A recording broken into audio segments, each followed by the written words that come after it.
Hey, everybody. Tonight we're debating feminism on trial, and we are starting right now with Far From Eden's opening statement. Thanks for being with us. Erin, the floor is all yours.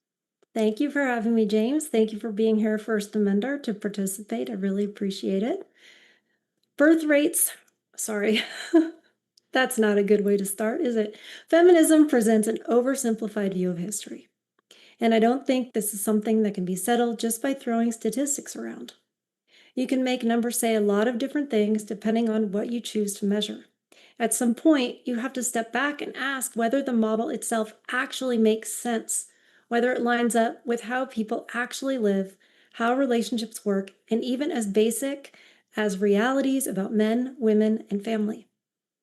Feminists tell this story that women were basically waiting around to be liberated from male oppression, that we wanted careers, the vote, independence, and that feminism gave us just what we were missing. But that's not the full picture. It's pretty disingenuous, actually.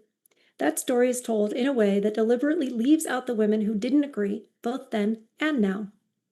Many women opposed suffrage, not because they were incapable of thinking for themselves, but because they valued their role that they already had as influential and meaningful. They didn't think power was mainly political.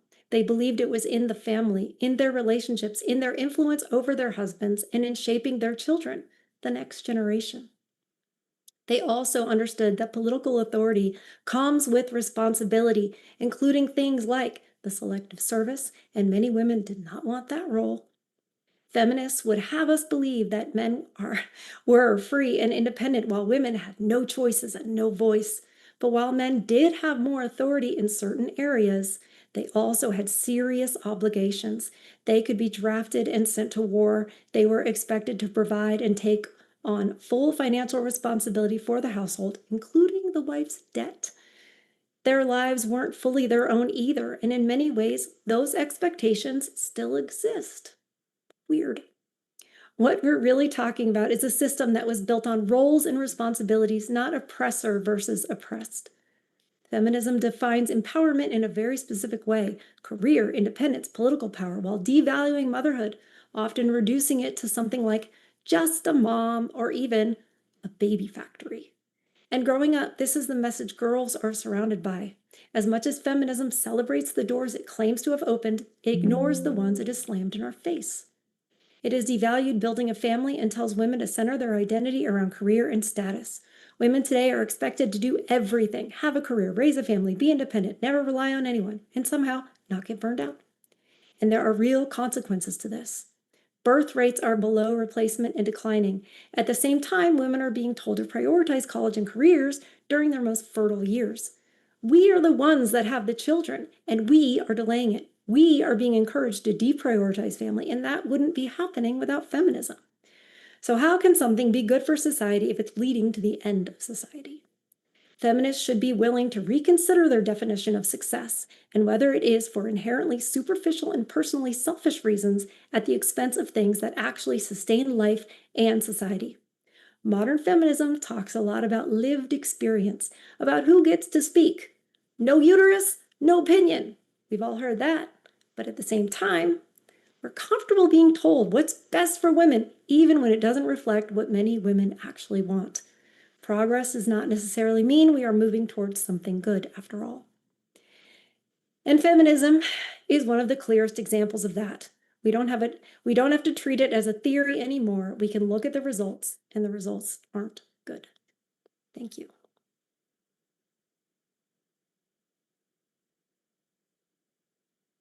Thank you very much for that opening. We are going to kick it over to First Amender for his opening as well. But first, folks, if it's your first time here, I'm Dr. James. I'm your host, and we are a fully neutral platform hosting debates on science, religion, and politics. If you have not heard, if you've been living in a cave on Mars with your fingers in your ears, and you didn't know, Modern Day Debate's official conference, our flagship event, DebateCon 8, is happening July 25th and July 26th in Dallas. Folks, I'm putting the tickets link in the description box right now. Early bird tickets are only available a couple more weeks. Grab your tickets while they're at a discount and come out to the biggest debate conference of the year. It's going to be amazing. With that, we'll kick it over to First Amender. Thanks for being with us as well. The floor is all yours. I need to share my PowerPoint. Give me 1 second. Ready. Give me a moment. And if you haven't yet, folks, hit that like button. We do appreciate your support of the stream. It means a lot. All right, is that working for you? Do you see it? I just have to crop it. Okay, appreciate that.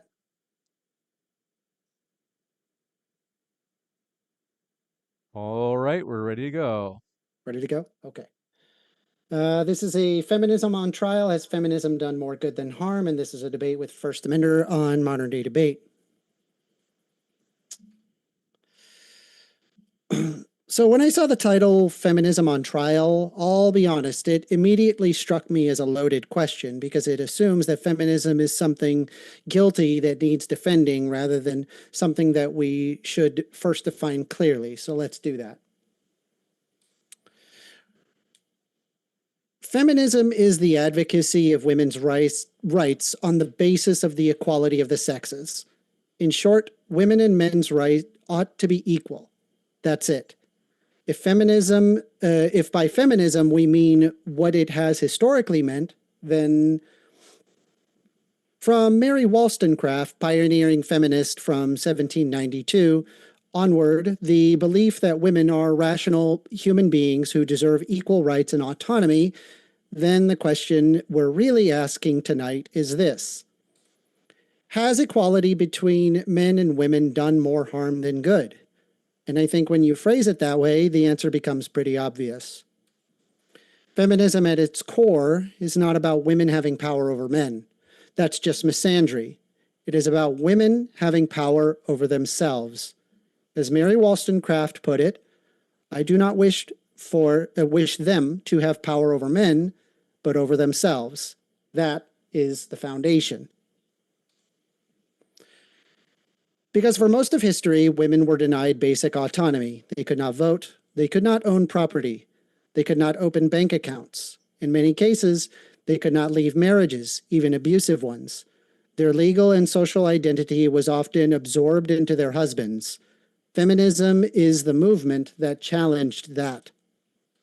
So when someone argues that feminism has done more harm than good, I think there's a very simple question that they need to answer. Which of those rights should women not have that men have? Should women not have the right to vote? Should they not have the right to own property? Should they not have the right to leave a marriage? Should they not have the right to financial independence? Because every single one of those rights came from feminist movements. Now, I want to be fair here, because I think that there is a whole lot of disagreement, where a lot of this disagreement actually comes from. If somebody wants to argue that some modern activists go too far, or that there are excesses within certain parts of contemporary feminism, that's a conversation we can have. Every movement has its extremes. But I suspect that we're going to hear tonight is not really an argument against equality, but an argument against a caricature of feminism. Somebody pulled from social media or extreme examples presented as if they represent the whole. But no serious movement should be judged by its loudest or most controversial fringe. It should be judged by its core principles. You don't throw out democracy because some voters are uninformed. You don't reject free speech because some people say offensive things. And you don't reject equality because you can point to a few bad examples. So I am not here tonight to put feminism on trial. I am here to challenge the idea that equality itself is something that we should be skeptical of. Because at the end of the day, this debate comes down to a very simple question. Do women deserve the same autonomy, rights, and dignity as men? And if the answer is yes, then feminism at its core has done more good than harm. And if the answer is no, then I think the burden is on my opponent to explain why half of the population should have less control over their own lives.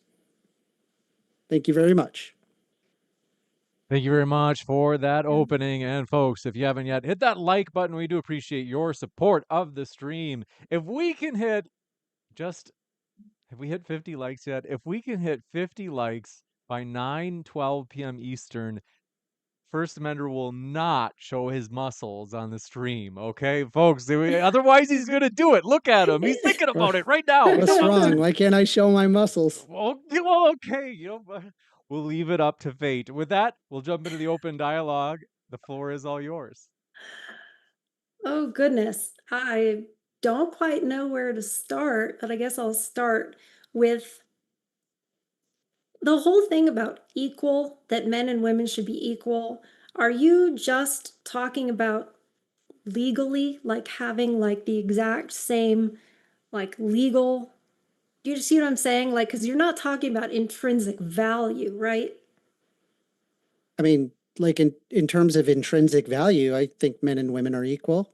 I do as In, well. in terms of law, I also think that they ought to be equal. Do you agree with that?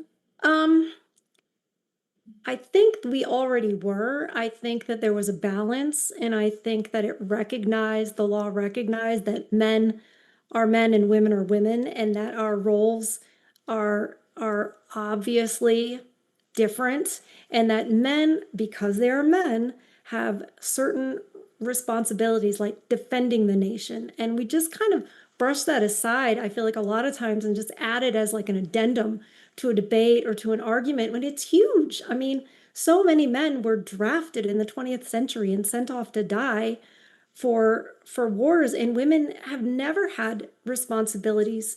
Feminism doesn't require anything of women. It just says you should have this and you should have this and you should have this, as if men have those things even now. Men don't have that type of freedom now. Are you referring to the draft? I'm referring to the draft. I'm referring to, the idea that men have to be the protectors in general. Something So goes down, well, it's women expected are that men do that. so women are also protectors of their children, I would imagine. What are we And I going to can also do? Are say we going that to duke it out? women can also be drafted. But they're not. But Women they can also can. not have the Like vote, and then legally women can also speaking, not have the vote. legally speaking they can. In terms of like overall legal rights, both men and women, they have the same legal rights. There's no explicit law that says women can't do this, men can do that. It doesn't exist. And that's actually thanks to feminism. So I guess like I don't want to address like a caricature of feminism. What I want to address is like the underlying core, and it doesn't matter what wave of feminism that you choose, first, second, third, fourth wave. It's arguing the same thing. It strives for the equality between the sexes. So I guess my question is if you're against feminism, then what particular law or right should be revoked from women? I think that we have not earned the right to vote through responsibilities and duties. I don't think that we should have that kind of political power when we aren't the ones that go and defend the nation. So I'm not pro 19th Amendment, but I'm also not pro universal suffrage in general. I don't think that if you don't have skin in the game, that you should be voting to take things away from the people that do have skin in the game. I don't think that that's a good thing. So you believe that women should not have the right to vote? I believe a lot of people shouldn't have the right to vote. But we're not. I'm not talking about a lot of people. I'm asking women. Yeah, I know. You don't believe You're that women trying have a to right to narrow it vote? down to one, but yes, they Well, would be that's what one the of the debate people. prompt is about. I'm We not would asking be the about one. other They people that would shouldn't be vote. I'm asking like women specifically should not have a right to vote. right, but not necessarily because of their internal body organs. It's because of their role, because of what we can provide, because of what duties and responsibilities we're able to provide. So, just as a curiosity, should women be able to own a house? Yes, they should be able to own a house, and they had times in the past where they could inherit property and be the stewards of their family property. So yeah, but I think if you look at the amount of debt So that we're in, that would entail that they pay property taxes. yeah, that would entail property taxes. Yeah. Okay. So don't you think that they should have a say in what their property taxes go to? No. No, they could just screw them. Men should have the say, despite the fact that women pay property Who's taxes. going to be protecting that property at the end of the day if there's an invasion? There's a People? principle to this. It's a principle. People, do you know why women aren't drafted? Do you know why women have not been in combat? Women legally can be drafted. Do you know why they haven't been? I would imagine because they're physically weaker, but we're not in like 20th century like guerrilla warfare style where you have to like be in a trench. A lot of this stuff is very electronic. You don't necessarily have to be on the front lines. Like I agree with you, like women tend to be weaker, but that doesn't mean that women can't be drafted. They can be drafted. And I guess like I'm a little lost as to like basically what you're effectively arguing is that half the population in the United States basically does not deserve taxation without representation. You specifically are okay with the idea of taxation without representation, which fundamentally goes against the founding fathers. Are you in favor of what the founding fathers' teachings and thoughts on that, or you just reject that? I'm not especially fond of taxes. I, as you said, that's not what the debate is about. So, do we really want to get into all that if that's not what the debate is about? I mean, I guess it's not about that. It's just, it's a little weird that you seem to be okay with the idea of women not being able to vote, but they still have to pay taxes. And now you're saying like, okay, well, are you saying that women shouldn't pay taxes in order to avoid this problem? I didn't say that at all. I said, I'm asking. I'm not saying you said it. I'm asking, is that what you mean? I'm trying to answer. No, women should be able to have the right to own property. However, I don't think that if things were ordered the way they should be, that we would be owning property as much, because we would be not prioritizing career and money and all of that, and we'd be prioritizing family, being a wife, being a mother, and that is where we are actually happier. Studies show that's where we're happier. And so, women are not happy right now with all these rights and all the rest of it. It's not just because you say, oh, well, it'll be equal and this way, the way it is not working. We are not happy. We are not fulfilled. We are not thriving with this. So the whole theory of feminism, it's a lie. It's been a lie from the beginning that men and women should be equal. We can't be equal. We're very different. And we can be inherently valuable and equal in value. But that doesn't mean, like, I don't believe that laws make us valuable. I don't believe that a law saying you can do this, you can't do this, whatever, is what makes us valuable. I think we're valuable without that. I don't need that to say I'm valuable in the world. What makes us valuable is what we do and what we contribute. And feminism does not ask anything of women. It just wants to give us stuff. And the stuff it's given us is not the stuff that actually makes us happy. It gives us lies as we are growing up. As a little girl growing up, you're told this is what you should do. This is what you should have. This is what will make you happy. This will define you. And it's not.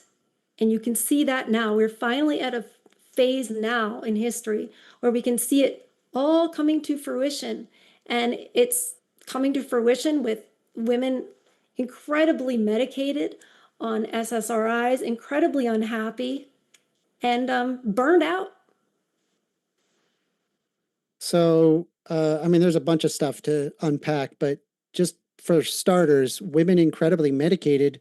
Women were often overdosing on drugs because they were so damn bored in the 1950s, being stuck at home all the time, and they weren't happy. They were extremely unhappy and often stuck in abusive relationships. So like the idea that like women would suddenly no longer be medicated by staying at home, I have no idea where you're getting that. I never said and then that. the second Did thing I say is that? That's a straw man. And the second thing, you said women are incredibly medicated, and I'm saying if women stayed at home, they would also be incredibly medicated. There's nothing that would indicate if they stayed at home that all of a sudden they would no longer be medicated. In fact, there's a lot of historical evidence that shows that women were not happy being stuck at home all the time. And then the next thing is, you are basically saying that we're not happy now, but if we take away rights, women would be happier. Do you really think that if we take away women's rights, women would be happier? Okay, that's like a straw man on top of a straw man. So let me do the first That one. wasn't a straw man. That was a question. And I'm saying, is this what you mean? No, it's not what I mean. It didn't say that. Okay. The So first why don't you thing, clarify what you meant? Because you said that trying to. we have too Would many you let rights. me? Hold on. I just need you to understand what I'm trying to ask you Know here. what you're saying. Well, just Okay. just to be sure she gets a chance to respond, though, if you want to say it one more time very succinctly, and then we actually. Okay. So you said we have too many rights now, or women have too many rights now, and women would be happier if we took away some of those things, like the right to vote. So that's why I got, by taking away rights, women would be happier. Now you're saying you're not saying that. So what are you saying? Well, first of all, I didn't say that at all, but I get that that's what you would hear. I wrote it down. That's what you would hear. Well, all right, Congratulations, you wrote it wrong. When you say in the 1950s, I'm not referring to the 1950s. The 1950s, feminism was already doing its thing, and women were home alone. Of course, they weren't happy. Of course, they weren't. We're not supposed to be home alone. We're supposed to be there with our sisters and our cousins and our mom. It's not supposed to be single family home. The whole reason they have the term single family home is because it used to be multi-generational. We used to live an agrarian lifestyle where we would have multi-generational homes and have families working together. It wasn't until, the Industrial Revolution got further along and corporatism got further along that men were pulled away to companies and women were all alone in the home.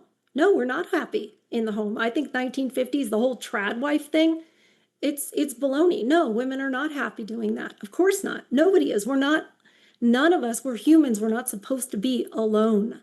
It's not a natural thing, particularly not for a woman. We can't even go to the bathroom alone when we're out to a restaurant. So of course we were unhappy. And, I personally think that was a little bit by design. And I think that's why, that's the phase the time we always go to is the 1950s and say, oh, well, they were on barbiturates and they were this and that. Yeah, because they were alone. That's not natural. We need to go back to where we actually had families as the priority. And I don't just mean the nuclear family, I mean extended family. That needs to all play a role. And in that way, all the families were connected. So we didn't just get divorced willy-nilly. There was greater risk.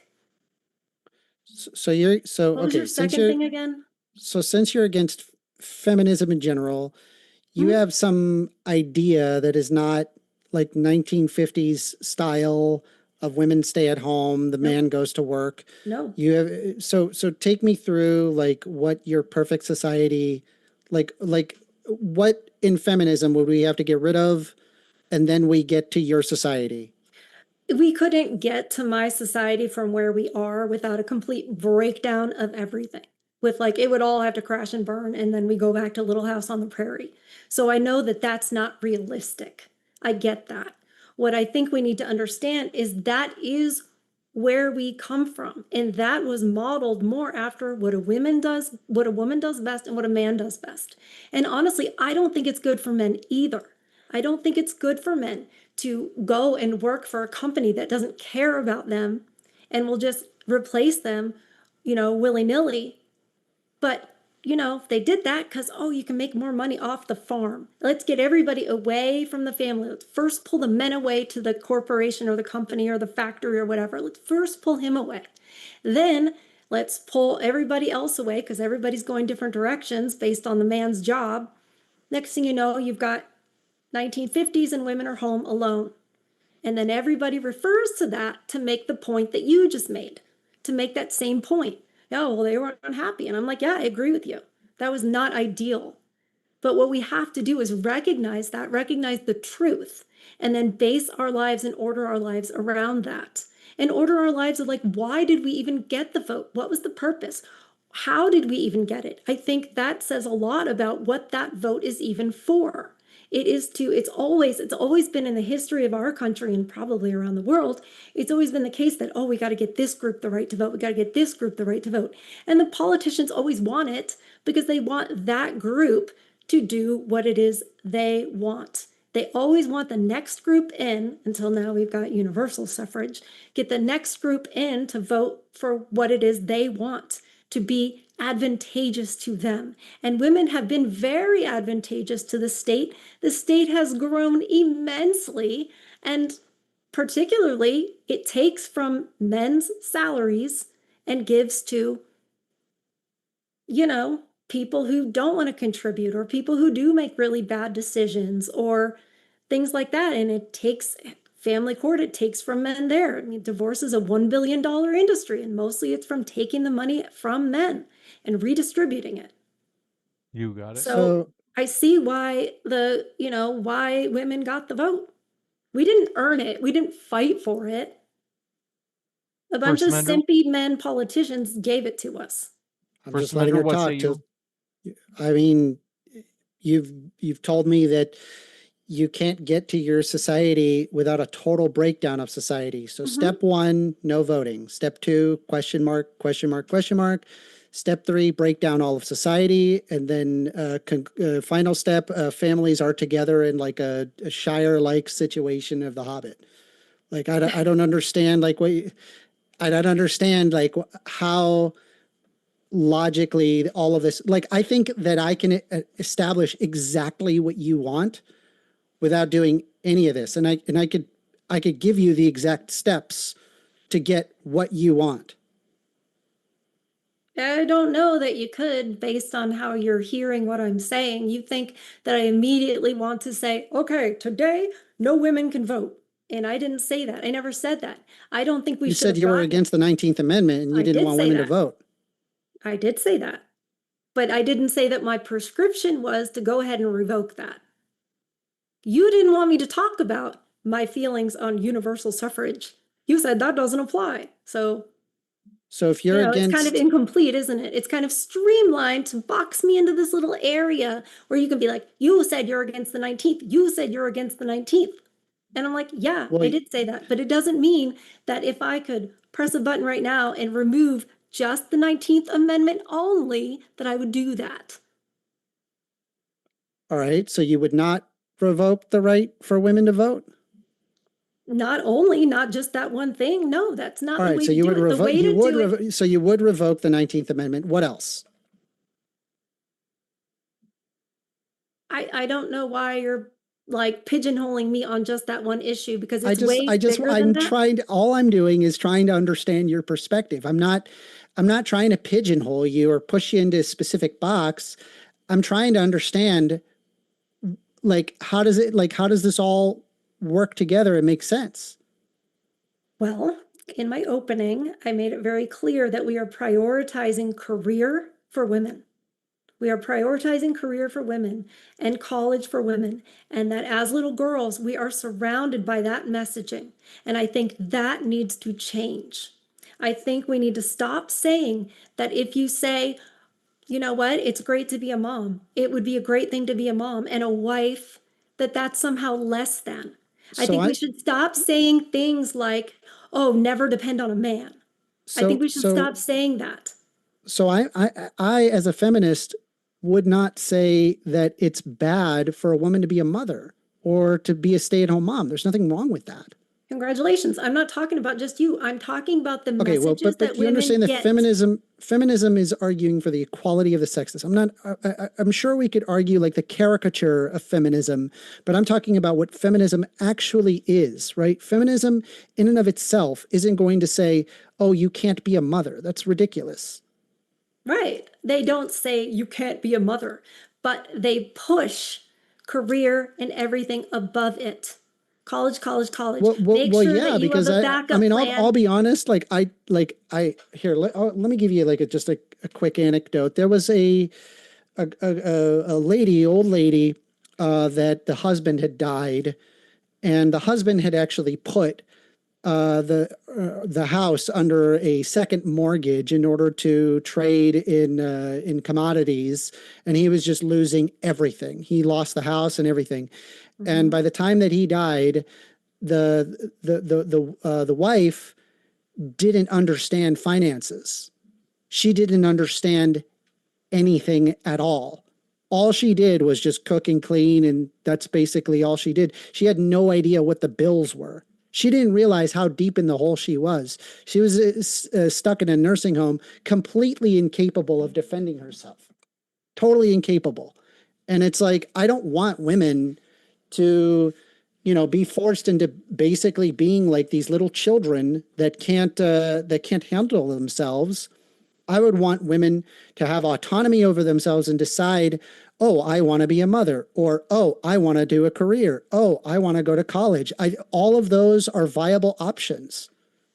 Then why is career and college and everything always what is pushed? Because if you say we're it's all in these different options, why is it not presented that way to little girls and young women? Because we're in a capitalist system that requires people to work. Why does it require men and women to work?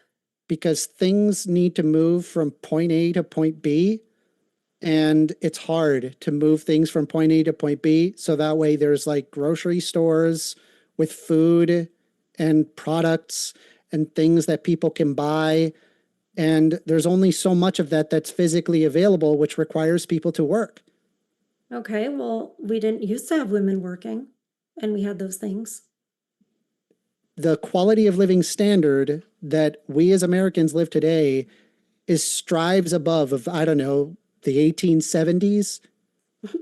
We don't have to go back that far to where, I mean, Well, it's I mean, obvious. what We I all don't know what know. the golden society that you're thinking, because you didn't say it was the 1950s. Like, what is the Stop with the golden society. It's not all about that. We've moved to women. So women need, are you saying women need to work now because back before we were in the workforce to Well, this I degree, mean, we had this horrible standard of living, like you 1870? could look at, for Women- example, just as an example, the Islamic Golden Age, which is often touted as like, oh, this was a time when the Islam, I'm not Islamic, by the way, that was doing very well. And it's actually turns out that the reason why they were doing well was because the Christian European societies specifically forced women to not be able to work. However, that was not the case in the Islamic Golden Age. They effectively doubled their workforce, which increased their overall productivity, which created the Islamic Golden Age. It's only until when you allow women to work, you double the overall work, and therefore you double the output. you- I don't know. I am not familiar with that, with the Islamic Golden Age. I'm not Okay, familiar so with that. if So I I have don't know what else changed. I don't know if they shifted to more capitalistic type stuff when all of a sudden the women started working. Did they shift their overall model? Or was it just we have the same exact model and now we're just putting women into it? all right, well, I'll tell you what, the So I think way that that you can matters. have the society that you want is we need to reemphasize unions to ensure that workers can actually compete with the owners and actually get a decent wage. It doesn't matter how many workers there are, they would be able to pay more for their workers because there are people that are actually negotiating wages. You could also have rent to own buildings that could be created. They could be high rises that are designed to last 200 years, which enable you to pass on any equity that has been gained onto the next of kin. This would allow for there to be more close familial relationships and the building of equity, and it would reduce overall poverty, and then more women would be able to stay at home if they wanted. So I can give you the exact society that you're looking for, minus the women don't have a right to vote. Why do you so need everybody to have the right to vote? I want as many people with the ability to vote, so that way the will of the people are actually engaged with, not repressed. Because what happens is that if they are not able to vote, then their wishes are not met. So you don't think that men would vote in the interest of women that they love? No. You don't think that men have Historically inherently, speaking, they have not done that. It give me required examples. feminism to enable you having the same rights as men. It was feminism that enabled you to even have this conversation that we're having right now. Because let's say if we were 100 years ago, I'd be like, why is this woman talking to me? Where's the husband? I'm serious. I'm laughing like, because I'm like, it's just everything you say is very oversimplified. And I thought that the leftists were all about the nuance and stuff, but I guess not as much in debates. That's not true, because if I had a husband that said, yes, go debate this man, then I would be sitting here, wouldn't I? I'm just saying it is thanks to so many. feminism that you are able to enjoy those privileges. It's the You want to go argument back of the far. equality You of the like to- sexes. You like No, to it play doesn't. with I mean, I dates went and to the stuff. 1950s and you said, okay, I don't like the 1950s. So I'm I like, know, okay, pick so another I'm like, time. let's go. I can pick any time in history. Like Go ahead. my arguments follow throughout history. Like So do mine. no, it doesn't. Yes, it does. You haven't even labeled a single year of like what you considered like the best time to live. It was probably somewhere in the 1800s, turn of the century, 1900s, depending on where you lived. But yeah, it was harder It's a for lot of time everybody back between then. 18 to 1900s. Like, what are we talking? Like, what? I don't have a specific date, and it doesn't matter. Like you said, my argument goes throughout history. I was going to say, you don't think I could be sitting here without feminism? There are women in the Bible all over the place that went forth and spread ideas and spread Yeah, and spread Christianity. The Bible tells you that you're supposed to be seen and not heard. No, it doesn't. Yes, it It does does. not say that. Yes, It says to be does. silent. I've read my Bible. It I does know not exactly say what that. it says. Really? Did Yes. you know that Paul sent Lydia to go spread Christianity in Europe? That's not really being seen and not heard. Hold on. I'll pull it up. Bible verse. I think it's hilarious. Are you a Christian? No, I'm not a Christian. First Amenders and evangelical at church every Yeah. Sunday. I mean, I knew the answer, but I think it's haven't yet. funny that he's going to sit here and pull up something in the Bible when I know full well many, many women that were sent out to purposely speak to other people. We are to be silent in church. Be silent in church, sir. That often got extended out to mean that you were silent among men. Yes. I think you're the one that's extending it out right now. Historically speaking, that was the case. I think you're the one extending I'm saying that out right now. historically speaking, that was the case. Demonstrate that. You want me to demonstrate that women were not supposed to be speaking among men? How do you know, historically speaking? Women told to speak? Yeah, because I've looked this up before. Like, I know about this. Congratulations. Enlighten me. Okay. Enlighten me on how that women should be silent in church means that we are to be silent everywhere. And if that's true, then how could feminism have even ever gotten started at all? Let's see. That's what everybody thought. I think they didn't think the public medievalists saying, yes, throughout much of history, women were explicitly and implicitly told to not speak in front of men, particularly in public or authoritative contexts, often framed by societal pressures to remain silent and submissive. This is known as the suppression of a woman's public voice, and it was justified through religion, law, and social customs that were associated with public speech with quote-unquote men's matters and private domestic life with women. Who is public medievalist? What is this that you're quoting to me? Is it like some dude's opinion on the internet? No, it's a Gender and Sexism of the Middle Ages by Vanessa Corcoran. Okay. And what religions is she talking about? She said religion. I don't know where this it could be by religion, by law. There's history behind this. Right, but which religion? Because Islam and Christianity are quite different. Islam also same thing, same problem. No, it's very different. It doesn't matter. Like, the point that I'm trying to make to you is that feminism is arguing for the equality of the sexes. And I mean, you argued that women shouldn't have a right to vote despite having to pay taxes, effectively making taxation without representation.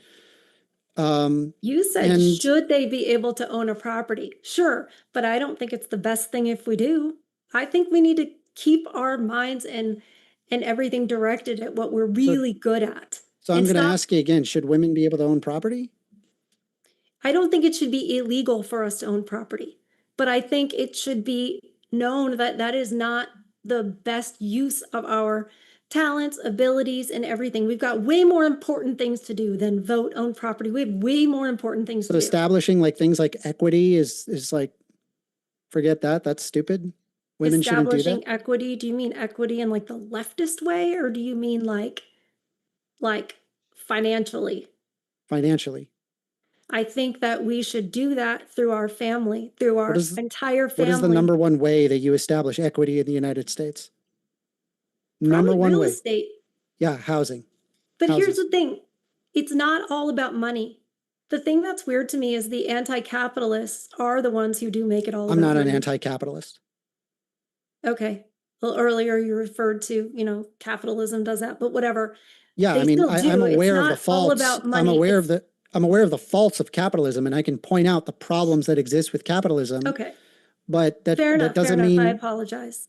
Okay, so I with that being apologize for that assumption. so with that being said, I feel like you can have what you're asking for if you just argue along with me regarding unions and ensuring that we build high rises where people can actually own specific pieces of property, increasing their overall equity, requiring their less money going towards your mortgage or rent, and therefore going to a bank, and instead you being able to build up your equity, which means that a lot of the financial burden is reduced from overall families. Women can stay at home. They end up having the choice to stay at home. They end up choosing to stay at home and take care of kids. Why can't we have that without getting into unions and mob bosses and union dues and all of that, which is just another little democracy in and of itself? But why don't we just reduce the number of workers? And if you reduce the number of workers, then now the companies have to entice the people to come to work. And so they would have to pay more if they want somebody to work for them. And that's how it used to be before women decided, I'm going to go be a girl boss too. So in the 1870s, women, they did work, but albeit at a far less pay because there was not equality in terms of the sexes for pay. So it was feminism that allowed that to happen. Yeah. But it's not like men were really paid a lot of money. They were paid very little. In fact, they could barely survive in this free market capitalist system. It required regulations to ensure that workers were paid their dues. In fact, there was a heavy amount of union representation when post-World War II era, and we had eroded away against worker rights. And so as a result, workers get paid less. If a business owner can get away with paying you less, then they're going to. And it's sticky both ways. And when I say sticky, I'm referring to the economics term sticky, as in you're not going to see necessarily a large pay bump unless if you're finding another job, and you're likely not going to see a large pay drop. So the amount is sticky unless if you can adequately negotiate those wages. And unions help you do that. And even if you include union dues, you still get paid more. That's why that there are people in, say, Pennsylvania, where there's greater union representation as opposed to Florida. The quality, the amount of money that workers make in Pennsylvania is a lot higher than in Florida. Okay. Fine, unions, great, whatever. That's fine. I feel like part of it is just helping me argue against the Industrial Revolution, but that's a whole other matter. Because I don't like families being pulled apart. I don't like when we're so far away from the home, all of us. And I think that we didn't mitigate that with any kind of safety bumpers, because nobody thought, hey, what happens when the man is not working, on the family farm? What happens when he's now in the factory? What happens back at home? How does that That's a big deal, and no one cared about that. And so it led to, we just are used to that now, where men work outside of the home, off the property, most of them. There are very few farmers left. But it wasn't good. It was the beginning of the end of the nuclear family. And in the beginning, I can't remember if it was Elizabeth Cady Stanton or which one said it, but they wanted to dismantle the nuclear family. They felt it was oppressive to women.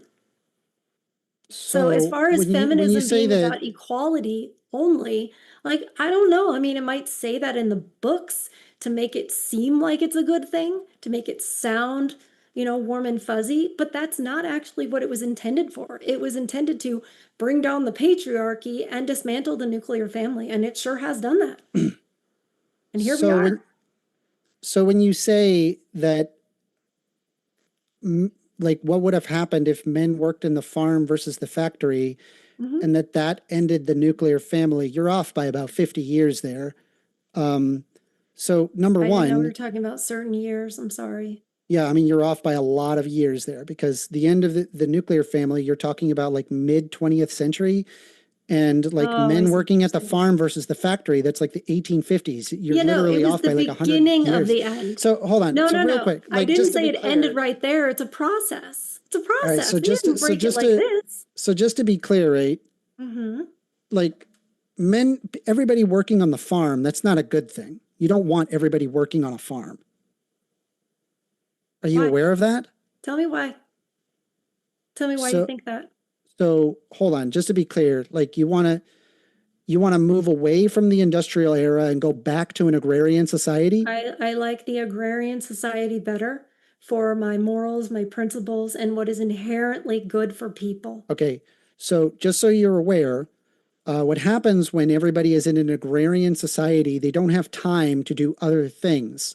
They don't have time to, say, work on their education. They don't have time to work on artwork or to work on large building projects. They just kind of keep farming indefinitely. This is actually one of the reasons that there was a giant push in China towards a great industrial revolution, because they realized that they're just going to be perpetually farming all the time, 16 hours a day, with no end in sight. They were never going to proceed past an agrarian society. And I'm just going to be honest with you. I think you're arguing this without really understanding what it means to have 15 hours a day grueling outside work, where you're just an agrarian farmer, and then one winter wipes you guys out.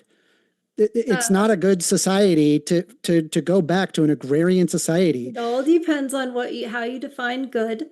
And I just am wondering if you're Less saying that death, I don't suffering, and really destruction, understand. maybe? Hold Is on. that a good definition? Hold on. I didn't finish what I was saying in the first place. I'll answer your death, destruction, and all that in a second. I can't keep ideas in my head like that over and over and over again. The MS will not let it. So I have to, like, not get jumbled around. What was the first thing you just said? Oh, about the farming. Telling me what farming is. I'm just wondering, since you say I don't really know what that is. What is your farming experience? I don't have any farming experience, but I'm aware of history enough to where I know that an agrarian society was not a good society. People moved away from an agrarian society because farming sucks. It's not fun. Did you You learn spend that just 15 from hours a reading day. books? Yeah, Okay. I read books, and Yeah, then I good. was able to find, historically speaking, why societies move away from agrarian societies Okay. and want to go towards industrialization, because this improves overall quality of living standards. Okay. Well, good. I'm glad the books told you that. I So actually you just reject, am like, from all a fam. I'm historical. from a fam. I recognize that there's propaganda and that people lie. I'm not saying So that everything in the history book books is all but bullshit. can you let me talk, or should I just let you give a speech and then say, oh yeah, I changed my mind? You've talked a lot more than me, but okay. Okay, let's just give her a chance to respond without interruption still, and then we'll come right back to you, First Amender. I actually I have lived on a farm most of my life. I come from farming people in the South. I know about life, I don't know how many generations back from word of like mouth from, you know, great aunts and great uncles and great great aunts and great uncles about what it was really like. And yes, it was hard. Yes, it was tougher, but it had meaning. And more these days, people lack meaning and lack purpose. And there's no, I can't pull up a stat or whatever, but everybody listening to me understands that in this day and age, we are struggling for meaning and purpose. And it isn't just about avoiding struggle. There's always struggle in life. There's always hardship. There's always struggle. But it's about what does it mean at the end of the day? All right. So things that people likely did not have enough time for in an agrarian society. They couldn't engage in art, music, theater, movies, literature. They couldn't seek higher education because they're spending all their time farming. So, like, these are things that establish meaning and purpose in my eyes. Do these things mean nothing to you, or?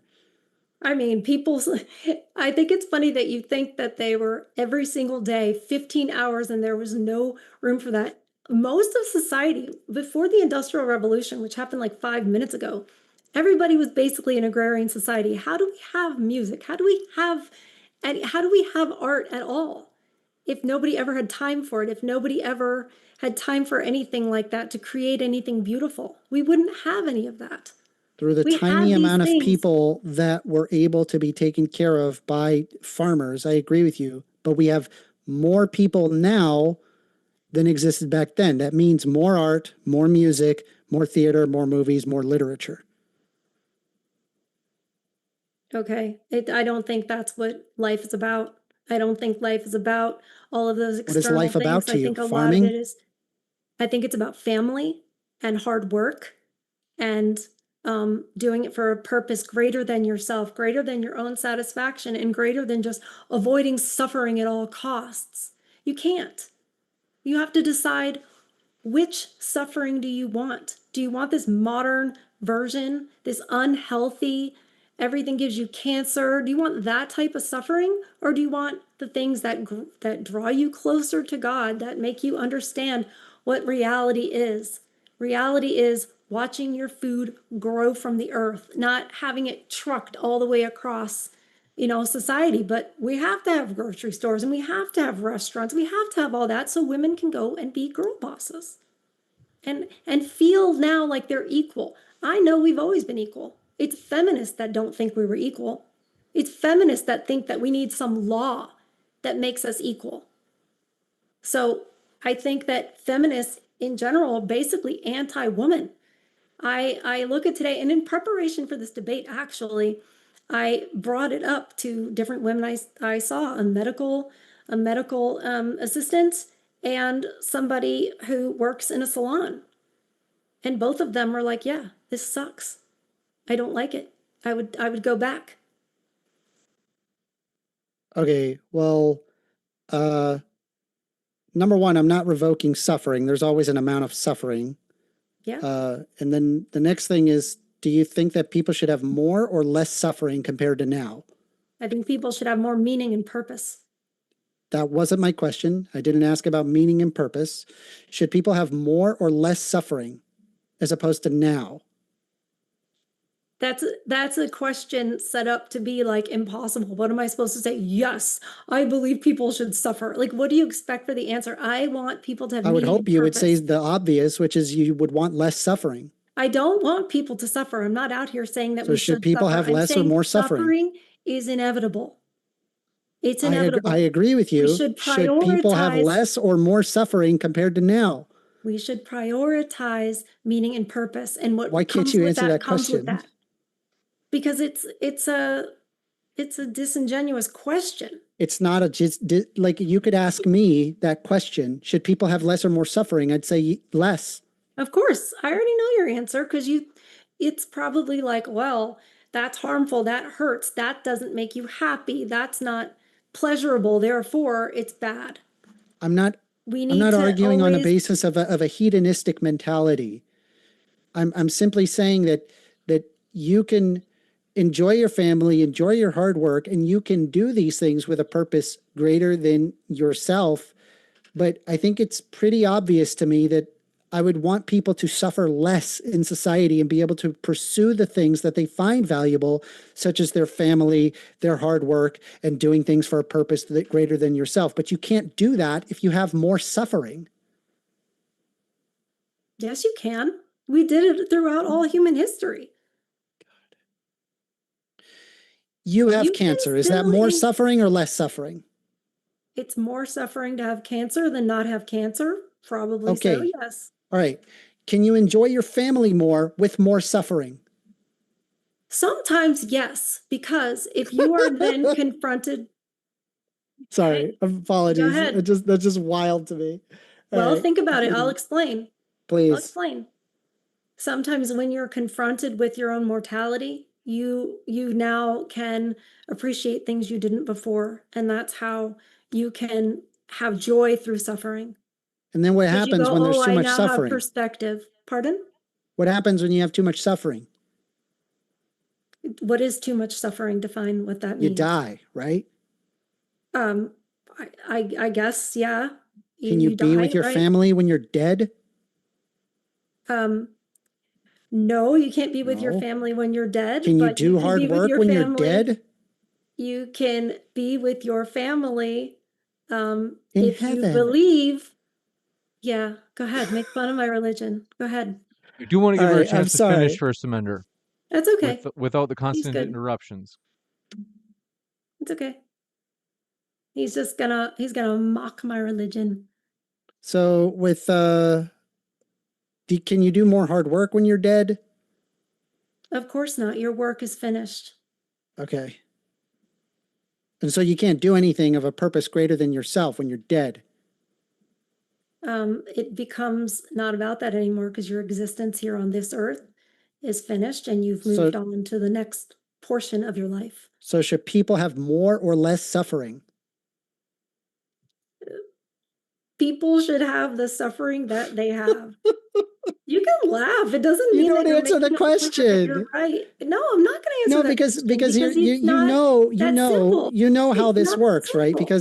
Because obviously, if you answer that people should have less suffering, then that would mean that would go against your entire belief system. Your belief system requires that people suffer more, and that in your mind you have managed to make that the what is necessary.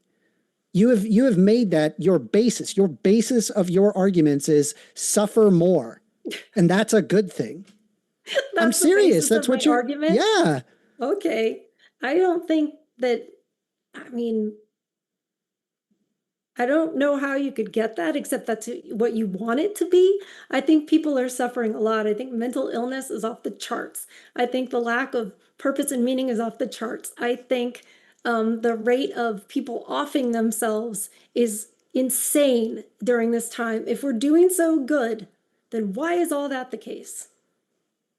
I think if we degrade worker rights and make it harder and harder to live, then yeah, mental illness goes off the charts. People's purpose and meaning goes off the charts, and people end up offing themselves because they can't take care of anybody and they see it's completely hopeless. I understand that completely. And so by simply having better worker representation and ability for people to build up equity, you would not have this problem, or at least you would have a lot less of a problem. People live higher quality of living standard, and women can spend more time raising a family at home. I just don't understand. Like, your solution is more suffering, and my solution is, hey, let's have better worker representation and things get better. I love how that's so funny that's my I guess that's a debate tactic to just be like, yeah, you that's said your it. position. I didn't say my load position it into your that's your position. More. That's what you said. Was said. that what I said in my opening? Was that what I said in my opening? That's not what you said in your opening. I asked you questions and it got you to that. Yeah, but I think that suffering is part of life and it comes with everything else we do. I did not say that we should suffer more. However, I get why you would want to be so far off the rails off of a feminism discussion at this point. Because let me ask a question. If you said feminism is anti-woman, right? Yes. Can I Can I say Okay. what I was about to say? All right, go ahead. You were saying that, well, if we just did these things, capitalism, this and that, right now, if we did that, then it would fix everything. And then we wouldn't have people offing themselves and we wouldn't have the mental illness thing. Well, then I thought you said that before feminism and we had all these women, got all these women in the workforce, the golden age of Islam or whatever. So we're all working, so it's all better. Then why didn't we have all those issues before of people offing themselves and mental illness and all of that? Why is this kind of a brand new thing in all of human history? We did. Throughout human history, people did. The farmers were offing themselves, were they? Yes. Okay. Do you have So I want to get back to like, is feminism is anti-woman. So hold on. In one instance, you say that feminism was designed to only cater to women, but now you're saying feminism is anti-woman. So why don't you help me out with that? I never said that feminism was designed to cater only to women. I'm saying that politicians targeted women and said, we need to get these ladies on board because we can get them to vote the way we want. That's what I said. That isn't what you said. I'm scrolling up here to see what you've said. You never said that. You're just now saying that. How is feminism anti-woman? Walk me through that. Because it said, women, you should go out there and have everything men have and do everything men do. And that makes you equal. And we went and we did and we hate it. You hate, so you'd rather like be working on a farm? A lot of the women I talk to, when I bring this out to women in society, they all say that. They all say, I would rather go back to how it was before. I would rather go back to that. What is what it was I hate before? that we have to work. I don't think they're thinking. I don't think they're thinking an agrarian society. Well, actually, my physical therapist did particularly say that. So there's that. Okay. And then a couple of the other women wanted to go back to where it wasn't required that women work. So why not go like out in the, why not go out in the woods and like go be a Mennonite then? I mean, yeah, it's, I All right, think that the go. Amish, Why are you here? I think the Amish have a really good, had a really good idea. And I think that growing up being like, oh, the Amish this, the Amish that, I'm like, actually, they have a lot of the things right. You can't just go join an Amish society. That's not how it works. Why not? You'd be like, I reject all technology and I want to join your family. Do you know why they reject technology? Just curious if you know. I don't know or care. Okay. All right, then fine. I won't tell you. They're going to love First Amender when he joins. Hell no. I don't want anything to do with that crap. If you haven't yet, folks, we'll do the Q&A in just a little bit. We've got a little more time for the open dialogue. If you haven't yet, hit the like button. We do appreciate it. Any last thoughts that you guys would like to cover? Any threads that you'd like to draw together? Any topics we haven't touched on? Well, I would say that women need to be home raising their children and not have it, outsourced to daycare. But I fear that just saying that, then First Amendment is going to give me, well, this is how we fix capitalism. So that kind of gets away from the fact that it's feminism that screwed all this up. I'm not, I still don't know how feminism would screw that up. Feminism just argues for the equality of the sexes. I mean, the only thing that you listed was that women shouldn't have a right to vote. And I don't know, they probably shouldn't own property, I guess. It's just very strange. They shouldn't. My system is perfectly capable of giving exactly what you're asking for. And you don't have to revoke any person's rights away. Would women still be in the workforce to the degree that they are? Hey, Maud, are you going to let her know that she's interrupting me? Just want to be clear that it's fair, fair moderation. Given you did it 100 times, she's done it a handful. Yeah, got it. She's done it a handful compared to your 500 times. But go ahead, we'll give you a chance to finish, First Amender. Yeah, I mean, like you can have women at home raising children in my society. There's nothing wrong with that. There's nothing that's going to stop you from that. The only difference is in my society, women have a right to vote. So anyway, Oh, so okay, so that's the only thing that you want in feminism. All the rest of it was not so good? Or that was the only thing good? I never said that. No, I'm asking a question. I'm addressing your position. I said no. Okay. So what do you think about women being in the workforce? I am Think perfectly they okay should? with women being in the workforce. Okay. Women have a right to choose if they want to be a stay-at-home mother or if they want to work. I think if you improve worker rights, people can get paid more and would be able to bring in more money, which enables there to be more free time, which enables women to decide if they want to stay at home versus go to work. What are the duties of women in a society? The duties of women, they can work, they can take care of kids, they can help people, they can submit to art, literature, music. I didn't mean You know, contributions. they could do it just about everything that men can. I'm not asking about what their contributions can be. I'm asking what are their duties? I just gave them to you. No, you gave me contributions. A duty is something that you have to do. What women have to do? Yeah. I don't think people have to do anything. Nobody has any duty to anybody else where it's like you have to do this. You need to do this for That's society. correct. Yeah, you don't have to do anything. You could just be like, screw it. I don't want to. So you want to live in a world where nobody has any responsibility to anybody else? No. I'm okay with responsibility, but the question is whether or not people have to. The answer is no, you don't. You could go out and live in the woods and go hang out with wolves all day. You I can't. can't stop. I It's can't. I actually can't illegal. stop you. It's actually illegal to just go out and live in the woods because somebody Okay. owns those woods and whatever. All No, right, you then it can't. shouldn't be illegal. I don't know what this argument is. This argument is that we should have duties You know, unto each other. Like if If you we want to be want to- Diogenes, go be Diogenes. I don't care. None of this matters. It's the point is people have a choice. I like the idea that people have a choice. Engage in anything I that is engaged with every single outside one of your what you have questions. thought about, and you go to like making jokes or whatever, and it's like I'm being serious. I am being duties do we serious with have you to as well. each That's other why I if had we an actual don't- solution. Your question and your answer was no voting. Step 2, question mark, question mark, question mark. Break down all of society and then families together in a Shire-like situation. It's very weird. This is not what I said at all, but That's literally what your argument was, and I still don't understand how you get from point A to point B. my I argument don't get it. is this: feminism has not been good for society, and we can see the result of it right now. Okay, so by getting rid of the right to vote and then making sure that we do not emphasize that women get to own property, how do we get to the Shire-like situation? Help me out. We can't. I said we can't get back to that. It's too industrialized.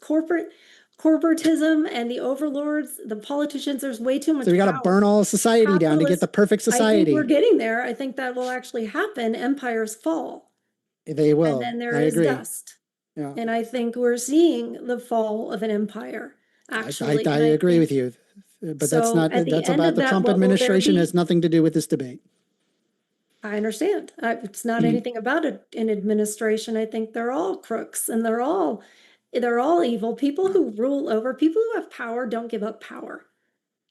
How much time do we have left, James?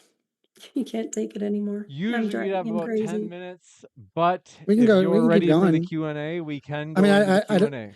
I just don't know what else to contribute. She's not really providing anything outside of this vacuous idea. Women should be at home raising children. I wasn't against that. That's where we should be. You'll find I was never against that. We have the responsibility to do it. And you don't have to. No, women don't have to have children. I'm sorry. They don't.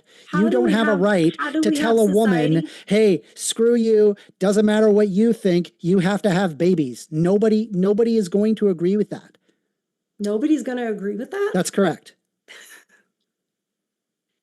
Okay. I've had a different experience. Go to your neighbor's house and be like, you have to have babies. Have babies now.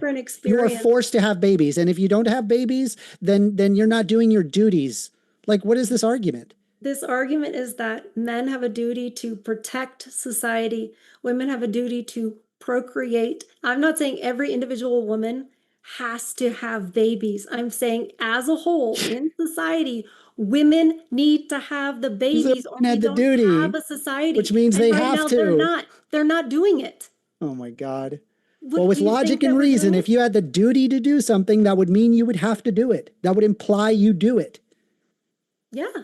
And it should be Okay, something okay. that, So then the whole idea and that it should be women don't have a something that right, but then they do have the right, like I we don't need to understand be either of your raised. positions. We It doesn't need make to any be sense. You're raised. contradicting literally everything. Because you think everything's legal. That's why. You think No, it everything has I nothing to say do with means that there's going to legality. be a It's like law. it's like a moral position to uphold, like whether or not It is. women are forced to have babies. Like I don't believe all It's not women forced. I are didn't should be say. having children. Like I don't believe that. I think that women should be able to decide if they want to have children. That's a deeply personal thing, How and is that that ought to going? be up to the How is decision it of the going? woman to How's it decide. going? How's it going with this attitude? What? I How mean, is again, society like going with this this has to attitude? do with the question of the dealing with worker representation, Birth rate. and we can already deal with Birth that. Birth rate. rate is Birth declining rate. everywhere, and it's never going to come back. It's never going to Why? come back. Why is it declining? It's declining because of numerous factors. Number one, if you have a higher quality of living standard, things get more expensive. And as things get more expensive, it's harder to take care of kids. And so people don't have children. That's how it works. But if you want people to have more children, you should make it livable so people can have children. It's that simple. People had That a doesn't lot require of a children. revocation of feminism. People Yeah, used people to have want a lot children of if they can children. afford children. That's correct. But it turns out we have a lot of money being trickled up at the top, and then there's not a lot of money for people of the working class, and that means that there's less time for people to take care of children, and people are spending more time working. So if you want people to spend more time at home and with families, you have to argue for worker representation, not say, oh, women don't go vote and don't own property. That's stupid. You're putting the cart before the horse. It's an idiotic argument. I thought that you said that we were doing so poorly and everything 100 years ago. I wouldn't want to live back then, etc. Yeah, comparatively speaking, you don't want to live what it was 100 years ago. That would have been the Great Depression. Are you crazy? You want to live in the Great Depression? Nobody wants to live in the Great Depression. It's total nonsense. Can I go? Go ahead. Is it my turn? Thank you. People were having babies back then. People were having babies in 1900. People were having lots of children. And it was, as you say, we weren't in great economic times. The standard of living, I think you said, was not like it is now, yet people were having more babies. So how can you say the standard of living is what decides whether or not we're having babies or not having babies? You're not being consistent. Nigeria has a birth rate of 9. How is their quality of living standard? Is it good? I have no idea. I don't know. You have no. Do you think? Okay, if it's a birth rate of 9 as a comparison to the birth rate of the United States, I think it's like sub 2. I think it's like a 2.1 or whatever, or maybe it's slightly lower than that. Okay, so just a quick question, right? Do you think people in Nigeria are living a better quality of living standard than in the United States? Probably not. I don't think anybody. Absolutely not. It has so it has absolutely nothing to do with the fact that you have babies. In fact, if you have babies, usually when you have lower quality of living standard societies, people tend to have more babies because child mortality is very high. And you need more helping hands on the farm, like what you're saying. So a lot of dead babies. Most kids don't even make it till like 4 years old. You're lucky if you make it past 4. Okay.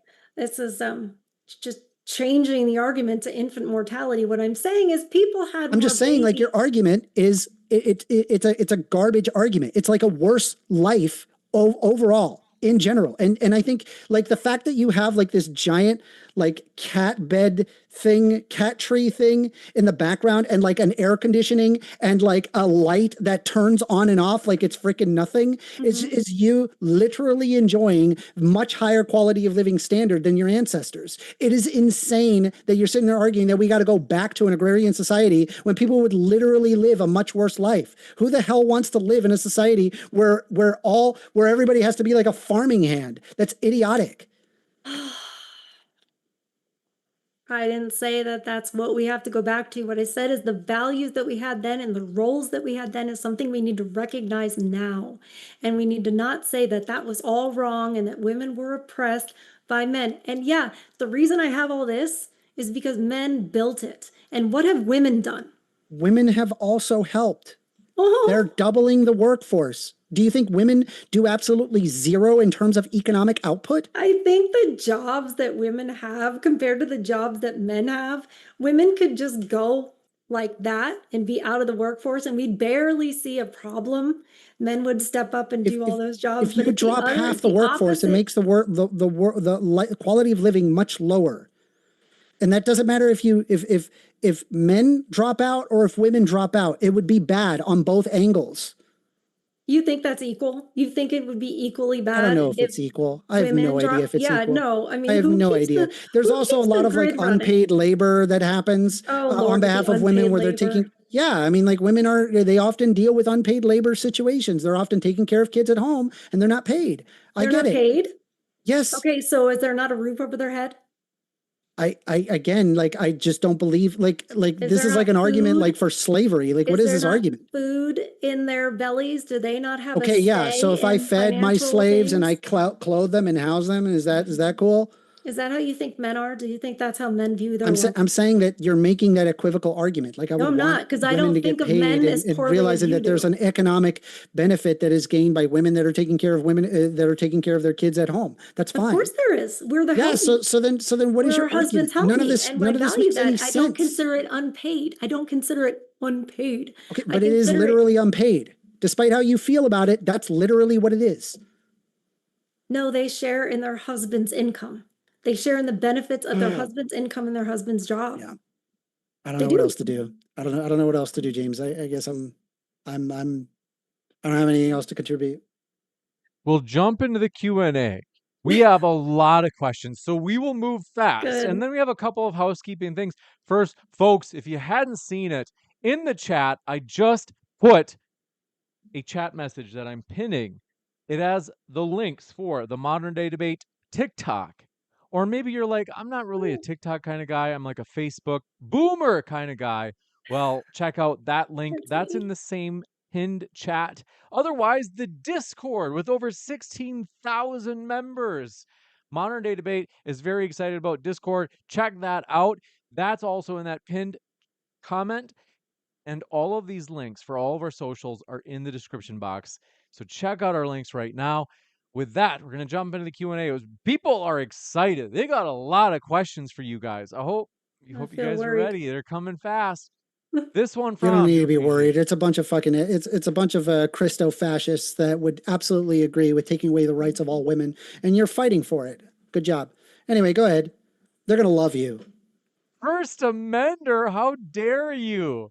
The first one says, Amender, did you know the Military Selective Service Act, MSSA, specifically requires only male persons between the ages of 18 and 25 to register for the draft, and women can't legally be drafted? I could have sworn that I have read that women can be drafted. And also they raised the draft. It's now 45. Did you know that? I had heard about I thought it something was like 42, but yeah, 42. Is it it's they did. 42? Okay, Yeah, no, you're right. Yeah, I think you might be right on that one. This one yeah, from they Bless did. My Vibe. Scary. Go ahead, Erin, if you want to say something. Oh, I was just gonna say they did, and that is terrible. That's scary, and it's interesting, isn't it? They raised it for men. If they want more, they decided to go for, okay, we'll get the older men. They didn't say, oh, well, we'll go for the younger women in that same young age bracket. I find that interesting. Just saying. This Yeah, I wouldn't want men to go through that either. I would like an equality between the sexes and therefore feminism. So it's also it's good for men too. Well, this one from Bless My Vibe Code is for you, First Amender. They say, of children, oh, never mind. They say, why are you wearing those goofy glasses? They aren't cool or edgy. That coupled with your position is super cringe. Okay. How's that a question? Okay. Sorry. We love you, First Amender. Don't take it personally. I used to, believe it or not, I used to go on debate channels. That's why I started Modern Debate. I went on the Non Sequitur show, and I would get these too. And I would just say, I'm not even going to respond to that because it's so stupid. You don't let them get to you, First Amender. This one from Sunflower says, First Amender, can you name 3 major contributors to civilization from the Islamic Golden Age? I think we can all name 10 from ancient Greece. Wow. I don't think I can name because the names are very difficult, but I for sure know that there were significant contributions in algebra as well as geometry. Mathematics we were using Roman numerals. It's completely incompatible with algebra. And in fact, if you just hear the word algebra, like you really think that that was a Western European thing? No, it's called algebra. Like it's absolutely an Arabic term. Anyway. This one from SMC says, which Bible is Top Gun First Amender looking it up in? I usually like to refer to the NIV. I just think it lists it pretty plainly, and so I think it's a good. But I mean, I've heard people say, "Oh, you got to do King James version," but it's very often that like people will say, "Well, the Bible is the wrong translation," and so then I bring up the translation and find that there's very little difference between one and the other Bible. So I just think it's like an obfuscation of what it says in the Bible. This one from Even Lord says, for the debaters, which society had more work hours, medieval serfs or modern office workers? There's more modern office workers, so modern office workers. I think they mean like on average for a given person. Oh, people worked longer hours in medieval serf society than in office work. We have 40-hour work weeks. This one from Even Lord says, should human rights and choice be limited to bring life into the world, like how there are laws against the removal of human life? Is human life valuable? Yes. Yes, it's valuable. JUMC says First Amender could tell you the flavor of a popsicle by sitting on it. That I don't understand. I don't think I want to understand. Big League Drew I says, am. I No. don't. Big League, tell me you don't know what that means. First Amender, is it bad? I mean, I'm assuming it's a gay pejorative. Like they're making fun of the fact that I'm bisexual. I don't understand how you could taste it by sitting on the pot. Never mind. Big League Drew says, what do you think Edward Bernays' impact on the women's liberation movement was? Was it just a marketing scam? I'd have to look up what you're talking about. I don't know off the top of my Oh, head. he's the father of propaganda. Yeah, absolutely. All throughout, it is absolutely, yes, feminism is a marketing scam. Yeah, that's a great way to say it. It is like I said, it's in everything, every movie, every song, everything in media. And Edward Bernays, yes, we can thank him. He told us. He told us how he manipulates us. It's right there in his book. Bearded Doctor says First Amender is crashing out again, and his quote unquote open mindedness is so closed minded. I'm literally open-mindedly telling you you can raise a family and live it, and I would give the necessity to be able to do exactly what you want. I just think women have a choice to do what they want. It's you guys that are saying that women ought not have that choice. Rachel Wilson, First Amender's old pal. Have you guys, I can't remember, you guys haven't crossed swords yet, but says, But Oh, no, they we did. had a literal debate. We had a They huge debate. debated. I They have debated on amnesia here. apparently, but It's so many debates you can't remember. this one from Rachel Wilson. So she is your old buddy. Okay, says Amender is doing a common leftist tactic of conflicting problems with growing pains of industrialization and contributing those things to patriarchy. Let me read it again because that's a mouthful and I feel like I I didn't didn't do pronounce that. all I the said words. that there's the supply that needs to make it from point A to point B. And if you want workers to get paid more, you need to have union representation and better worker rights. Like this has nothing to do with a leftist tactic. It's just simply looking at what history shows us and then coming to those conclusions. But I don't know. She believes that what is it that Beyonce is spreading Satanism through her music. So I probably wouldn't take her very seriously. That's idiotic. Why is it idiotic? But Satan doesn't exist, Oh, okay. and All neither do right. unicorns for Before that we get matter. into Neither another do debate giants. on theology or Religion, we're going to jump into Big Lee Drew says,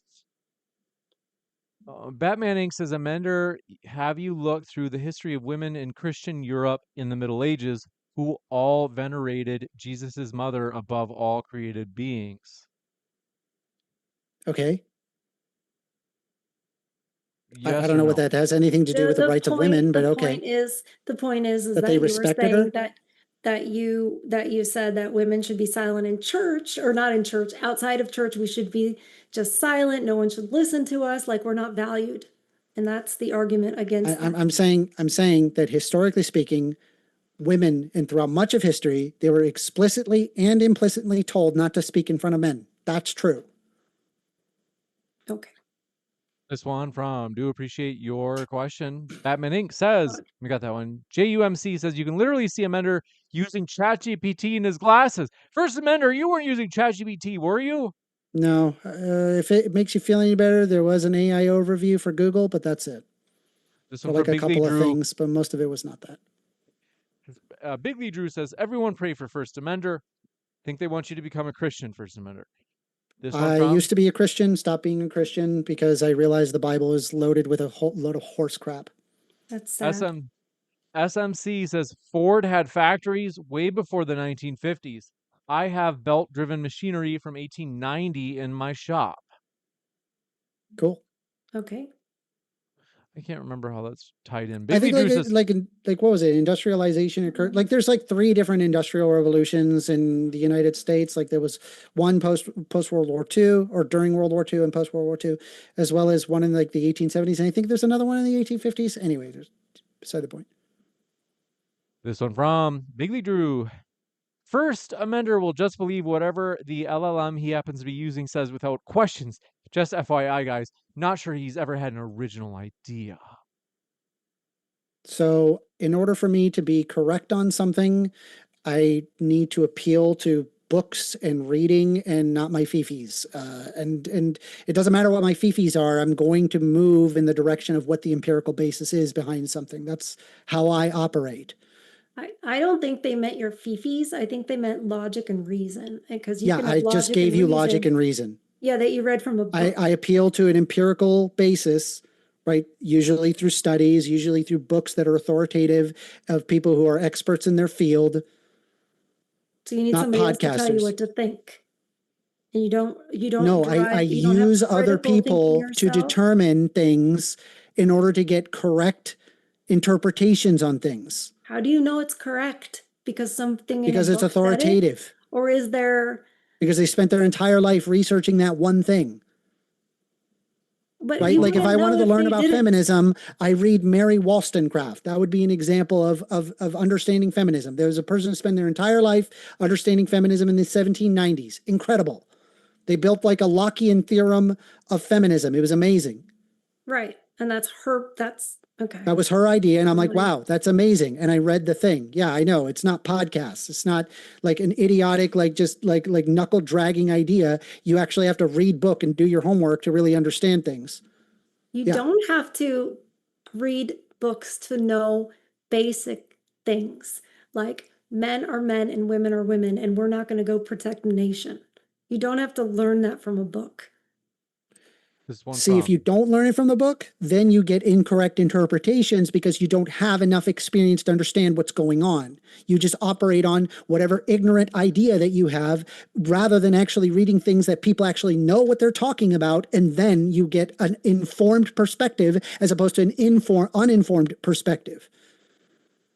Yeah, so take that, Erin. All right, this one. Yeah, okay. I really read it from a book and they really know what they're talking about. So therefore, I'm just going to spit that out. Like, there are things outside of that that are not stats and not like cherry picked things from a book to reinforce the view that you want to have.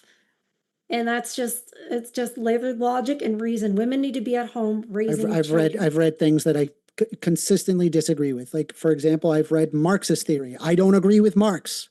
I think he was wrong on a lot of things, right? I've read Rachel Wilson's book. I couldn't disagree more. It was just hodgepodge of patchwork that doesn't even logically follow. She would go from 800 BC all the way to 1200 AD with zero connection. Like, it was just wild, her lack of connection. And then say that Beyonce is spreading her music with Satanism or whatever, just total nonsense, Now I idiotic understand why you couldn't person. understand what I was saying. Yeah. We've got to go to the next one. This Makes one sense. from Do Appreciate It. Big League Drew says two things. Happy Easter, you all. Peace be with you. And also said, Big League Drew, did I read this? What book did you read that told you agrarian society was bad? Because the fact that a majority of societies historically walked away from agrarianism because people spent all of their time working all the time. I mean, I remember I read a book on Mao Zedong on that. I read, I think that there was some excerpts on the Industrial Revolution in the 1870s that I read. In the United States, the long grueling hours from medieval history of people spending farming. I mean, it doesn't matter what culture I picked. Farming sucked. It's not fun. It's not enjoyable. And you spend all your time doing it and you have no time to do anything else. This one from Do Appreciate Your Question. Sunflower says, Amender, how much government aid do you get through? All right, you don't have to answer that. That's a little bit weird. Big League Drew says, medieval peasants had more time off than modern workers, but okay. They did, and it's according to MIT also. I found that when they first chatted that. Yeah. I have heard of this, in which case that has more to say with the fact that workers' rights have been eroded over the past 30 years in favor of a monetarist theory. And as a result, we have eschewed the worker union that ensured that workers were paid adequately and they weren't overworked. This one, Do Appreciate Your Question. Pseudonym says, I can tell who is the feminist or not anymore. JUMC says, has Amender ever won a debate? Amender? So I don't look at debates as like something that you win versus lose. I like learning from people, and I will provide my position. But I find that when there is if I'm in a room full of flat earthers, I could sit there and say all day long that the earth is round, and they could all mock me and say that I'm wrong and cackle and laugh at me and say that everything that I say is wrong and that I lose every debate, but it doesn't matter because the earth is still round. And just like that we are currently in, and I'm calling you out here, James, this is now officially an echo chamber for right-wingers. I just want to let you know that. Thank you for letting me know that. That, I've got to tell you, we can't help it that most of the popular debaters that come on are right-leaning, and so the audience is definitely more right-leaning. Although at the same time, I think a lot of left-leaning folks, there are still some in the chat, which we do appreciate you being here, folks. But I think a lot have left. A lot of times I think they don't like sharing space with like right-leaning people. And Right. that's just, I might be wrong about that. And then they leave. And Yeah, it's usually due to the harassment. It's usually what causes people to do that. this one from Big League Drew says, suffering, desire is the root of all suffering. And then says, First Amender, what is your purpose? My purpose? I don't believe that the universe owes me a purpose. I just act. You got it. This one from Do Appreciate It. Big League Drew also says, First Amender is talking about family, but talks about how he resents his own father on his channel. Oh. I don't resent my father. I love my father. I don't This know one where he from- got that I resent my father. I do not resent my father. Now, my Big League stepmom, Drew. that's a different discussion. Well, Big League Drew says, First Amender also believes in using force to impose his will if he thinks it's good or better for society and has argued so on his channel. I mean, if you want to argue whatever that force is, I can go tell you why. I believe in mitigating harm, and sometimes that requires force in order to mitigate harm. You got it. This one from Do Appreciate It. Batman Inc. says, Amender, do you mean to ask, quote, should people unnecessarily suffer more? Not all suffering is unsufferable. Does not suffering also build character? Yes. Suffering 100% does build character. And I wouldn't say that I would want to remove all suffering in society. But if I had to pick, like whether or not that I would want to live in a society of less suffering or more suffering, I'd rather people pursue the things that they find valuable. And I just don't think that suffering is a part of that. Suffering is a hindrance to being able to engage in the things that you find valuable. And so it's pretty obvious that a society is better off with less suffering as opposed to more. You got it. This one from, do appreciate it. Bless My Vibe Code says, I hate leftists, but ain't farming. I prefer the digital age and working on a computer. I make tons of money because of it. Any bottom dwellers can farm my food. Jeez. Jeez. As long as I eat, I'm fine. I'll pay for it. Okay. I don't know if that's Yeah, a parody account we or need not. we need our farmers. Farmers are good. There's nothing wrong with farmings. It just is, we don't need to increase suffering. And I don't know how honestly, many farmers you know. That's so funny though, talking about farming. It's like, you don't not a know lot of any farmers. farmers, do you? First Amender, Are do you? Do you Trying to know think. farmers? I don't know a farmer. Look at that. Right. This But you know all about their life and all about what I it's don't like. know all about their life. I didn't say that. You're just saying now, like, how I did much not say I knew suffering all there about is, their life. how much suffering there is being a farmer. Yeah, and for how hard it is, this and that. agrarianism, yes, it was garbage. It sucked. Nobody There are liked it. people that still live that There's a way reason why today. all societies try to walk away from agrarianism. It sucks. Yeah, and if we all do that, nobody eats. I agree. That's why we subsidize farmers and help them out so that way that they continue farming. I agree with you. I didn't say get rid of all farmers. I'm saying everybody farming, agrarianism sucks. It does. this one from Person who doesn't even know a farmer. Big League Drew says, why do the Amish reject technology? Oh, they want to know the answer to your Oh, your I know answer that. then. Yay. I'm glad you asked because I thought it was because it's like, oh, the devil's in the electricity or whatever. But no, they don't want to be dependent. That's why they can like go to a store or whatever and use the technology there, what have you. But they don't want to be dependent and be like reliant on the grid or reliant on gasoline because look, oil prices go up or there's no more oil or whatever. They can still do what they need to do because they're not dependent on that system. It's freedom at the end of the day. And Thomas Jefferson also said that we would be better and freer as an agrarian society. So as far as founding fathers and stuff, yeah, I believe that. You got it. This one from JUMC says, okay, got that. Grumble Snort says, you didn't define suffering or recognize the value. Suffer exercise for fitness. Suffer pregnancy, Yeah. birth to make people. Should Yes. there be suffering? Yes. Right. Yeah, I mean, I'm obviously I'm not against all suffering. Like that, I think that's incorrect. Suffering is the state of undergoing pain, distress, or hardship. And if you had to have a society where there's more suffering or less, obviously less is probably better. It is way too oversimplified. And as far as I just want to address the like suffering through birth. Yeah. And that's a big reason why a lot of women say, I don't have kids. Do you know what it does to your body? Do you know how hard that is? Because they want to avoid the suffering of it. Yeah, that's fine. And it's like, that's a bad attitude to have. It's up It's to not them. good for society. It's up to them. It's Who are you a to tell bad them that they're attitude. forced to have babies? Like, weird. I didn't ever You say got it. force, but okay. You have to change what a person is saying in order to beat them at the point. You have to say, you're for suffering. I didn't change. You said that the women had a duty. What does a duty mean Have a to you? duty. A duty means we should do something. That's what it means. And I Okay, so a understand why you duty wouldn't is know a what a duty moral is. or legal obligation compelling a specific action. So yes, you are tacitly saying that you want to force women to have babies.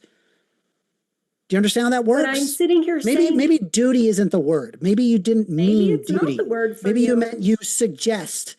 Maybe it's We a should. recommendation. Can we just say we should? We You could should have say babies? that's fine. I'm not against that. Thank you. I'm not against you glad I saying we used- should have babies. That's fine. I'm so glad you helped walk me with away my from the whole vocabulary. duty thing. I'm sorry. You're allergic to duties. I'm sorry. I'm not allergic to duties. I have duties all the time. I have No, to pay none of us bills, have I go to responsibility. work, I have, No, Remember you I said do. I we have don't lots have of responsibilities. to each You other. don't have to. I could sell my house and I could go F off somewhere in Taiwan. Like I could totally do that. Nobody could stop me from doing that. Do I want to do that? No. I'm perfectly okay with my responsibilities. I'm willing to deal with my responsibilities. My quality of living is quite nice. So that's what I do. But Okay, nobody I'm has not against responsibilities. to I'm each saying, other. is it possible to revoke all responsibilities? Is it possible for you to become a literal Diogenes? Yeah, it's totally possible. Whether or not people should do that, I don't think that everybody should become a literal Diogenes. Do you understand? I understand. I wonder if you do. You're getting really upset talking about No, Diogenes because and all kinds you're of crazy stuff. misunderstanding. You're not. You're strawmanning my position into something that I did not mean or argue or say. You asked specifically, do people have responsibility? Not necessarily. They don't have to. They don't have to have responsibilities. That's true. You don't. Okay, good to know. Good to know that that's the society you want to be in, where nobody has a responsibility. Everybody can just do whatever they want. Doesn't matter I how it didn't affects say that they anybody could do else. whatever they want. We You have did. You duties. said We you have could go up to responsibilities. Taiwan and you could go up to Technically Taiwan speaking, and that's you could go possible. live in Do the I think people woods. should do that? No. We must go to the next one. Jesus. This one from Yes, that's the right thing to say. Call on his name. JUMC. Thank you for your question. JGM says, for Amender, since feminism is about women's rights, what is a woman? Are you... Depends if you're talking about gender or sex. If it's by sex, XX chromosomes that result in secondary sex characteristics such as fat placement that goes around the boobs and your hips, less on the belly, but sometimes on the belly. Receded brow ridge, a more triangular shaped chin. Creation of a uterus, that's woman, and 18 years old. That would be woman by sex. By gender, it's an internal representation of female. Okay, well, and 18 years old. trans men get drafted? Do trans men get drafted? Yeah, women and men can get drafted. But actually now, there's actually specifically discrimination against trans people, so actually the answer would be no. Should trans men get drafted? Yes. Or you think... Oh, yes, I mean, hold on. Let me rephrase that. I don't think anybody should get drafted. I think that the draft is horrendous. I think we need to stop funding ethno-states. Okay. This one from, if you haven't yet, hit that like button, folks. And this one from JUMC says, all right, we got Grumble Snort says, isn't the problem with feminism that equal rights have been corrupted by narcissism and greed, pushed to be selfish and materialistic? We needed education about real life, altruism, and informed freedom. There's a factor in that. I completely agree that there is people who have commandeered feminism to be something that it is not, and it is highly unsustainable. I completely agree. And I think by understanding that the reality of feminism is just simply an argument that men and women ought be treated equal in terms of rights, that's what feminism is. That men and women ought be equal. That's it. Okay, it's not intended to be like, misandry or to say that women have more rights than that of men. It's just incorrect. I agree with you. This one from Bigly Drew says, first amender, I've told you before, poor people on average have more kids than wealthier people. Bad argument. Poor people on average have more kids than wealthier people. Is that in the United States? Yeah. Is that in the United States? Yeah. Do poor people have more kids As than First wealthy? Amender looks this up, do want to remind you folks, DebateCon 8, July 25th and 26th in Dallas, Texas. You don't want to miss it. I'm pinning the tickets link in the live chat right now. It's also in the description box. We are expecting this is going to sell out. The tickets so far have been just, even though we're 4 months away, they've been selling like crazy. So I'm very serious about this. Especially now, get your tickets while it's early bird. It's at a discounted rate. We can't do this rate the entire time. Grab your tickets for DebateCon 8. Don't miss out on this huge event. Andrew Wilson, Rachel Wilson, and more. Okay, so This is from the Institute for Family Studies that talks about the common stereotype saying that poor people have more babies than rich people. However, that perception is false. In most societies, poverty does not predict higher fertility, and well-to-do families often have the highest fertility. So no, wrong.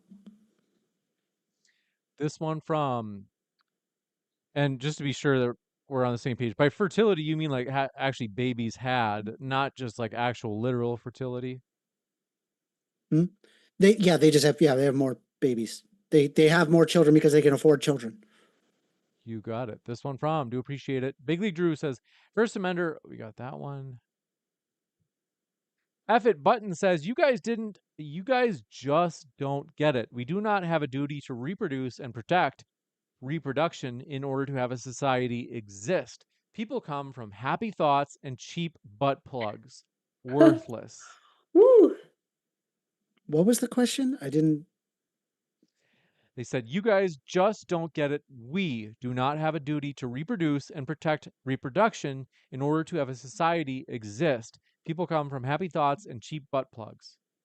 So when people, when they have more time to themselves and they have more resources available, they tend to have more children. This is not an argument for butt plugs. It's having more worker representation so you're paid more so you can live on a single income.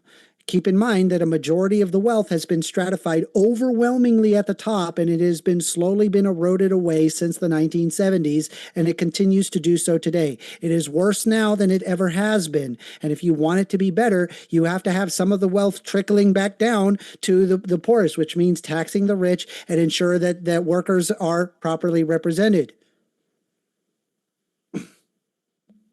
You got it. From, do appreciate your question. Stinks Tech Review says, fun fact, First Amender will make moral arguments such as, quote, leaders are bad because they will use force on groups. Then will endorse using force on groups that he disagrees with. Check out his latest stream. That is not any of my arguments. I don't know what he's talking about. You got it. Census Bureau. And thank you for your question from Batman Inc. Says, were families happier before feminism and why? Were what happier? Families happier before feminism. I don't think so. I don't, because if women are just spending all their time staying at home all the time and they don't have a choice over their own autonomy, people tend to be less happy when they don't have they cannot act on their own autonomy. If you want to say something, Erin, I'll give you a chance, but if you I don't have to, if think you don't that want to. I mean, a lot of women do want to stay home with their children, and we've come to a point in time I where agree. that's just not an option. But you're I just going to agree. say, oh, unions and apartment, like whatever. And Yeah. that's just to get out of the argument that feminism No, is what wait, is I agree. ruining. Hold on. I agree with you. Yeah, a lot of women do want to have babies. Mhm. I agree. And they want to stay home. People won't have babies And they if can't. it's expensive to have babies. Like, if you want it to be better, you have to improve workers. You have to improve worker rights. That's literally how you can have more babies. That's how it happened post-World War II. You had the baby boomers because people had a bunch of money lying around and they had a lot of free time. That's how the baby boomer generation happened. It was only called a baby boom because they were comparing it to children that were had during the Depression, which the birth rate declined. It was called a baby boom because of all the babies that were being had. Like, what? Would you like me to explain why they called it a baby boom? They were comparing it to the 1930s. But if you look at birth rates in the, before that, before the Depression, it was way more kids than the because of child mortality. Kids were dying before they were 4 years old. Man, I would really like to not have that high child mortality. Living children. This is so idiotic. They still had like 10 living children. Yeah, and they had to have like 20 children in order to make sure that they had the 10. Why would they want to make sure they had 10? I don't know. They needed more helping farming hands. It's just a lower quality of living standard. It's garbage. Yeah, and you just said that they wouldn't have prescription children. that would result in people's lives being empirically worse. I know the audience is saying No, that the it's audience is seeing it because they're a bunch of freaking Christo-fascists. Yeah, they would like to control women's bodies. They would like women to not be able to vote. They would like women to be forced to have as many babies as physically possible and force women to have sex with them. And also, by the way, that they're perfectly okay with the idea of there not being consent and that as long as they're married, it can't be rape. Yeah, What are you it's really talking about? common. Yeah, Nobody is I argue saying with these that. Christo-fascists all day long. This Those are is the people that are agreeing with you. You're on their side. This is I hope not you what they enjoy. say. You're not They listening to do what say they that. They actually say that all the No, they time. don't. They say that No, all the they time. really don't. You're angry about something. I'm and it angry isn't about because what they're saying. there's thousands of people that want to take away the rights of half of the population, and I think I am justified in being angry about that. And I can't believe that I have to argue with a woman that wants to take away her own goddamn rights. I'm going to drag you kicking and screaming to having rights. You're going to be like, no, I don't want to have rights. I don't want to have rights. Fuck you. You're going to be made to have rights. You are forced to have rights. I'm going to drag you along, and you don't, and I don't care what you have to say about that. Are you okay? Yeah, I'm fine. This one from SMC says, I don't want to take away just rights of women, but also feminine males like yourself. All right, loser. This one from your pal Rachel Wilson says, Hi, Rachel. amender. It's you're on a first name basis. It's like informal. It's amender, not first amender. How do you reconcile the fact that the equality between sexes is only possible if men enforce it on women's behalf? How Right. is that equality and not patronizing women? Stop conflating industrialization with patriarchy. I reject the concept of forced doctrine. You can actually have rights through human reason. It is not required through force in order to do it. You can reason your way to it. And also, women are capable of reason, and so therefore ought to have rights. You can reason your way to it. So you're saying Yes. that we argued our way into it. Correct. Okay. This one- That's how we fought Yeah, I for the reject right to force. vote. No. I mean, we could talk about fighting for rights. I mean, that's how But it's always been. specifically, how rights get enacted is that we reason our way to rights. Yes. Okay. This one from Do Appreciate It. Big League Very Drew says, simple. First Amender, how is feminism different from egalitarianism? How is feminism different from egalitarianism? I imagine egalitarianism covers more things. I've heard of concepts such as like equality of outcome, and I don't agree with equality of outcome. I don't think, and honestly, I don't think any leftist necessarily agrees with equality of outcome. It's just this weird thing that people say that leftists believe, and it's not real. You might want to tell them that because that is what they argue. No. Right Right-wingers say that leftists believe that, but I've never heard a leftist say that. No leftist actually literally wants everything to be equal across all people.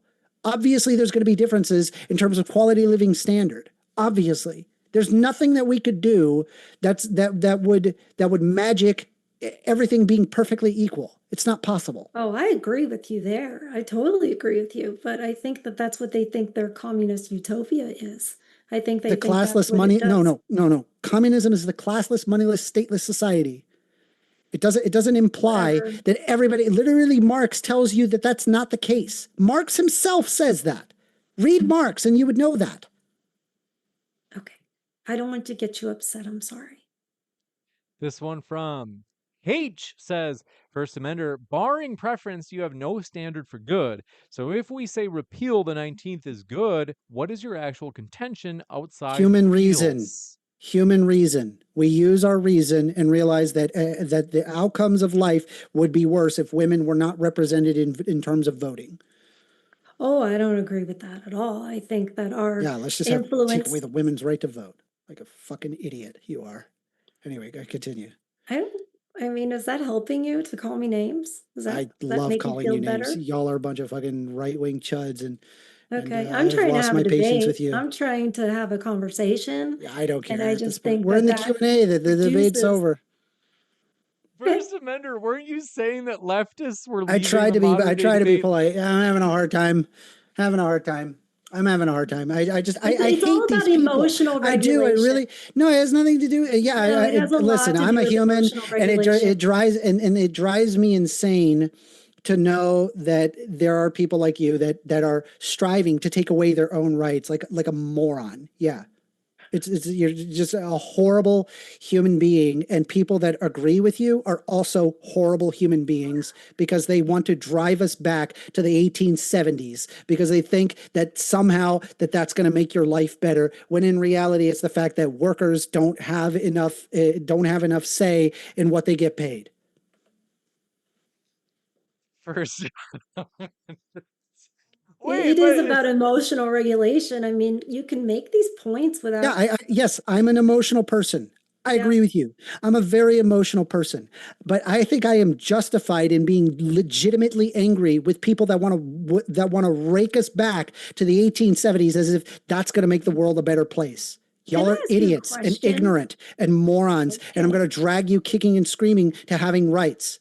Yeah, you want to force people. You're just proving their point. I want and to you want to force everybody to people have to rights so do. people can choose to Yeah, you do want to with what force they want to do people. with their life. Yeah, no, I want to force people to live their life as they see fit, and then I leave them alone. That means This you is how I can see live your fit. tradcon life. Go live your tradcon life. I am not a Nothing is stopping tradcon. you from or whatever the fuck nonsense argument that you have where you want to like get away with voting and also women shouldn't have property. Fucking stupid. this one Yeah, from you call it names. It's just so typical. It amuses me. I'm sorry. He's And an also, idiot. just want to say something. You talk about you have the right to be angry and you're an emotional person. You're sitting there, you've ridiculed my religion.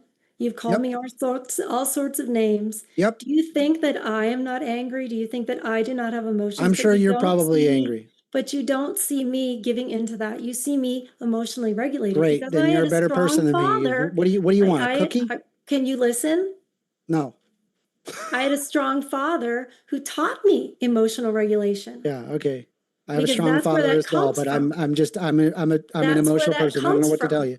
I'm Do not you a know that it robot like comes from you. the father and that when you have a I mother? don't care. I don't care. I don't care you psychoanalyzing me having literal zero education on this. So I don't know what the fuck you're How do you doing. know what my education is? What I know you're not a psychoanalyst. I know for a fact you're not that. Okay. You're way too dumb for that. Go ahead, continue. this one coming in from Ah, Manny Fresh says, I can't think of a single feminist policy or bill that had anything to do with equality. Voting came without selective service. They said, one second. They said divorce rights still held men ah. financially responsible and took their kids away. Yep. Yeah. First Amendment, you Um, agree? No, I completely disagree. I had an entire PowerPoint slide that specifically stated what were specific. Women couldn't vote. They couldn't own property. They couldn't own bank accounts. They couldn't leave marriages. Their legal and social identity was absorbed by the husband. They couldn't initiate divorce. The guardianship of children was often endowed upon men in the medieval ages. Marital rape was allowed. There was a lack of domestic violence protection. You couldn't work in professional fields. You couldn't access higher education. And guess what? Now you can vote. Now you can own property. Now you can have your own bank accounts, your own credit lines. And this wasn't even a thing until 1974. You can leave marriages on your own. You could decide that you are your own autonomous human being. You can initiate a divorce. If you're unhappy in your marriage, you could have more say in the guardianship in your children. Marital rape is not allowed. Domestic violence is illegal. You can work in professional fields, and you have access to higher education. All of these things were fought because of feminism. This one from Rachel Wilson strikes again, says, isn't it weird how Mary Woolen Wollstonecraft. Wollstonecraft, Yeah, thank you, Wollstonecraft. was allowed to write books advocating for feminism and Right. even tour around the world giving speeches and having kids out of wedlock before feminism. Almost like women were not oppressed, huh? Yeah. Women were consistently oppressed. Whether or not that there was a tiny minority of women that had the ability to do what they wanted is a different discussion. It was a tiny minority of women who wanted to do anything other than being wives and mothers. They didn't want to be. Most They actually women, like being wives and mothers. Do you know I talk that? to tons and tons and tons of women. Not all women want to just make babies all day and take care of children. Well, Some we're women talking do. about I back agree with you. then. Some women do, but some women don't. I I would think imagine it mostly ought you be up talk to the female. woman to decide that, not you, you fucking crazy freaking Christo-fascist loon. If you had a good argument, you wouldn't need I to did have a good vote. argument. Women ought have you're given the right to live the life that you see fit. That's how this works. No, Not you know what force people to propaganda have is. babies. Do you know Yes, what I know what propaganda is. But you didn't know the You're founder of it. literally the product of propaganda. You are the Really? product. Yeah, the fact that there's thousands of people that tell me how I'm wrong about literally everything when I'm sitting there telling them things as obvious that the earth is fucking round. 'Cause Yeah, we've all I think woken up and you haven't. you're steeped deep into propagandaville. No, you haven't woken up into anything. Yes, There's we an have. anti-intellectual movement. We There is have a push woken up. to ensure that people know as little as possible. That's why we're pulling away money from education, to ensure that people are as idiotic as you. So that way they end up taking away the rights from you, and more money gets thrown away at the top while workers at the bottom get the scraps. And guess what? If the leaders, if our leaders get what you are asking for, you're going to sit there and be the one saying, "Why did leopards eat my face?" You're such a fucking idiot. Why did leopards eat my face? Yeah, you voted in a leopard and then the leopard ate your face. Do you understand? Oh, you mean like we voted in mass immigration and the leopard Nobody stabbed voted in her on mass the bus? immigration, idiot. What are you talking about? Are you talking about asylum seeking? This has nothing to do with anything. Move on. This fucking idiot. I'm saying ever since, even in California when Reagan Wasting my granted fucking amnesty. time with his Every stupid ass time you're motherfuckers. wrong, and obviously wrong, you have that little fit. You have provided zero. You have provided zero rebuttal. Yeah, it's a tantrum because you want to take away the rights of half the population. I think I'm justified in being angry at you. This one Okay, I realize you think you're justified. I don't. Good for you. You're just very emotionally regulated. So yeah, it's more than just women who shouldn't vote. This one from Big League Drew says he just said for him to be correct, he needs to appeal to consensus or authority. Is this true, First Amender? People who know what they're talking about. Yes. I need to appeal to people who know what they're talking about to have a more educated understanding. You can't just sit there and operate on your uninformed opinion and think that your uninformed opinion is just as valuable as somebody who has like a doctorate in that particular research. I'm sorry. We accept your apology. This one from Big League Drew, a follow-up, says, First Amender, how did people learn before books and writing? Thank you. I was going to ask that question. Ignorant. Thank you. They were extremely ignorant. Most people couldn't read. People barely survived. We literally, because of the erosion of education throughout the Middle Ages, we had the Black Plague. We literally forgot how to avoid diseases. Are you? So yeah, like, we don't want to go back to the Dark Ages. The opposite of that, actually. Sounds like you're going to bite the bullet and you're going to say that there was no learning before books and writing? What I'm sure there was learning, but like in terms of higher education, a lot of it was forgotten. And because it was forgotten, we ended up almost killing ourselves. That's true. That's what caused the Dark Ages. We forgot what caused illnesses. You got it. This one from Big Lee Drew says, quote, everyone hates farming, unquote. Interesting. I aspire to have a hobby farm to provide for myself while doing other things. Great. Right. That's a good thing. That's good. I'm not against farming. I just think the agrarianism is the problem, where everybody is a farmer is an idiotic idea. It's a huge opportunity cost that just makes people's lives worse. Well, Thomas Jefferson disagreed with that, but I mean, okay. You like your authority. I guess not there. This is from Sunflowers, says the First Amender. Your argument for why Beyonce isn't spreading Satanism in music was, quote, Satan doesn't exist.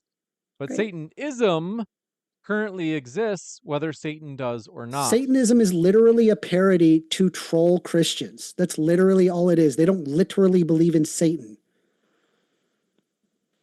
This one from F It Button says, I'm curious. Considering how empirical data is paying and you read it, I think they mean king. I don't know. What verifiable data do you disagree with most out of chapter 10 from Rachel's book? Empirical data out of chapter. I would have to look at specific. It's been a while since I read her book on chapter 10. I don't know off the top of my head. You got it. I'm going to link if people want to If it read makes it. you feel better, I read it was her audio book, and it was just this freaking. I mean, it was like 4 hours long, and I just went through it, and it was just total nonsense. I It was will link brilliant. in case anybody wants to read it. We'll give them a chance. I'll link that in the description box right under our guest links. It's also available at fine bookstores everywhere, or just Amazon. But Amazon's even more convenient than a bookstore. So it is on Amazon. This one from, do appreciate your question. Evitt Button says, oh, we got that one. Manny Fresh says, Mary Wollstonecraft, the best example of overprivileged women who claimed marriage was prostitution and upper middle case white women suffered like African Americans did at the time. Yeah, First I Amender mean, called it slavery. I remember with Mary Wollstonecraft, her position was simply that women has reason, and so therefore ought to have the rights of men who also can reason. If God had bestowed reason, then why would women not have rights? So I think it's a great argument. It's fabulous. I don't know what the hell you're talking about. I mean, I just read her book on a vindication of the rights of women, and I found it very compelling. You got it. This one from, do appreciate your question, is Bearded Doctor says, if women don't have kids, who will have them? Women can still have kids in my society. In fact, you'll notice that I would create a framework that enables more women to be able to have kids. You got it. This one from Knuckle Dragging Neanderthal says, James would love to have some back-to-back debates. Love these, but wish they were longer. Thanks for your kind words. All credit to the speakers like First Amender and Erin. They're both linked in the description box. At the very top of the description box, it's the first thing you see. Check out their links. Even if you disagree with them, there's a lot of value getting it straight from the horse's mouth. That way you're not getting a paraphrase. I will be taking calls afterwards, so feel free to hop on over if you want to talk. Jump into First Amender stream, throw your poop at him. It's gonna be a great time. Look at him. He's got a enthusiasm for life. This one from JUMC says he's still using ChatGPT. Oh, he said he didn't do it. We'll trust him. It's Well, no, fine. it I doesn't. argue with ChatGPT all the time. It's totally fine. I'm not using ChatGPT for the final time. I mean, I have my YouTube analytics up. That's what's there. Yeah, I believe you. You're not using ChatGPT, because I do argue with ChatGPT, and these are not the arguments that she gives back to me. So I believe you. This one from Rachel Wilson strikes again. Says Amender lied in 2023. The birth rate (parentheses births per 1,000 women) was highest for families with incomes under $10,000 a year. There you go. Women Thank you, in Rachel. households below the poverty threshold had a birth rate of it about has to do- 72 per 1,000 in 2023 per the CDC. It has to do in how you measure it. There's two data analysis errors. There's a failure to control for important underlying cultural stratification, and the failure to adequately deal with the relationship between age, income, and fertility. So it sounds like you would still say you would disagree. You would say, I still don't think that there are more babies coming from lower. That's correct. Lower income families.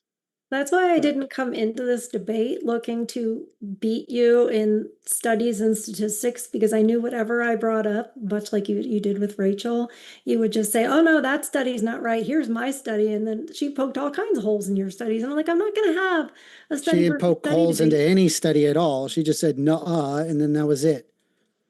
I watched the debate. No. I watched the debate. She did exactly that. I literally had to watch it the entire time. I think you get angry and all in your feelings, and then you don't think straight I and you wrote can't down hear what you straight. said, and I don't think you're writing it none of what you correctly. said actually even made any sense. I Like understand that you I don't think still so. don't even know how you even get to your society if women no longer have the right to vote and you suggest that they don't have property. This was not a, Where does the Shire-like situation start by reducing women's rights and autonomy? I never said that that's what we're doing. You made that That's whole literally construct. what you That's said. You not what said the society debate would be better. is. Oh, we could have an agrarian society where there's like It a bunch is of better families with that an are agrarian together. society. That's like a Lord of the Rings Shire situation. Okay, great. But you reduce the voting, question mark, question mark, question mark, profit. It makes no freaking sense. It's Women in the stupid. homes raising their children, not prioritizing careers. I don't think any of us should Yeah, prioritize but things careers. still have to make it from point A to point B to have a Right. higher quality of living They standard. do. And How it do you get starts with formula made? farmers. How do you get food made? It starts with how do you get farmers things? and Yeah, get so food everybody has to made. be in a agrarian society like an idiot. That's a dumb How do argument. you get food made? That's so funny. What? Yeah, City sure, boy, farming. I'll grant city you that. boy For the talking raw about materials, farmers. you need farmers, but not everybody needs to be a farmer. We And have you want to say industrialized that they farming hate to their ensure that lives people and it's don't. terrible? It's a Farmers are very some of the difficult happiest job. people I It's a know. very difficult job. I think it's difficult for And you not because everybody manual needs to be labor a might be farmer. something you're very opposed to. What Some people that actually is like beside the manual point. labor. Okay, but not everybody should be a farmer, right? I think it's better when it was better when most With that, people were. everybody There should were be a farmer. Okay, so blacksmiths. There were idiot argument. Got it. blacksmiths. There were Yeah. other jobs. Of course there Yeah, were. you have to have like something that's like tangible. You can't have There like were services doctors. or like a modern economy. Got it. Cool. I don't think our Good modern talk. economy has really helped us in a lot of ways, but we already said that. All right. You like all the comforts, and I get that. Yeah. And you don't Yeah. want to Turn you off your don't air want to work conditioning. What are you hard. doing? You don't want to work Turn hard. off your air conditioning. Tell me how it goes. Sweetheart, I worked on a farm. There's no air conditioning out there. Do you have air conditioning right now? I do have air conditioning Oh, right you now. have air conditioning right now. Why don't you turn Yeah, it off and live I your do. agrarian society, you psycho? This one from, do appreciate it. This Bat Manning says, instead of, quote, workers' rights, why not do what the UK does and pay for the entire pregnancy and give hundreds of dollars per month post birth till 18? Fabulous. Great idea. Where does that money Great come idea. from? That would encourage people to have babies. I'm not against people having babies.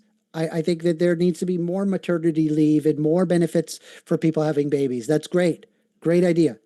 But where does that money come from? That comes from taxes, right? I think So we it's should take forced. some of the money that's coming from the military and stop funding ethno states and put it towards people here in the United States. I agree with you.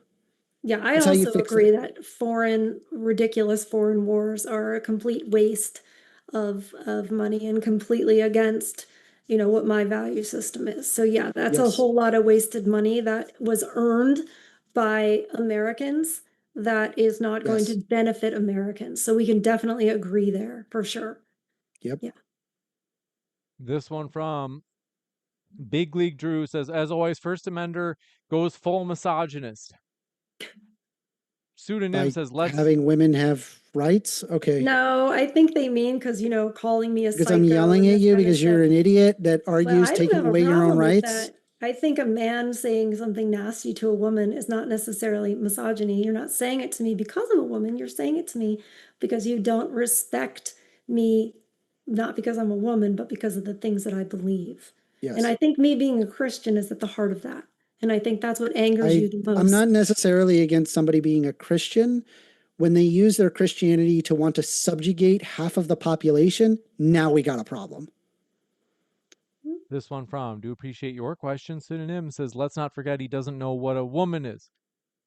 I've already displayed exactly what a woman is very simply, and it's there. F-It Button says, Amender just spurred into admitting forced doctrine remains undefeated by his threat. That's right. That I'm going to drag you kicking and screaming to having rights. Yeah, yeah. I'm saying the question is whether or not that where do rights come from? I think that rights come from human reason, and forced doctrine only happens way later on after we've already reasoned that it's a good idea to have that thing. But yes, it's predicated on reason. So force doctrine comes from reason. That's really interesting. So like, I'm saying to enforce a specific thing, yes, it often requires force, but I'm saying to have it enforced to begin with, you have to have reason, like a reason why that it ought to be that way as opposed to not be that way.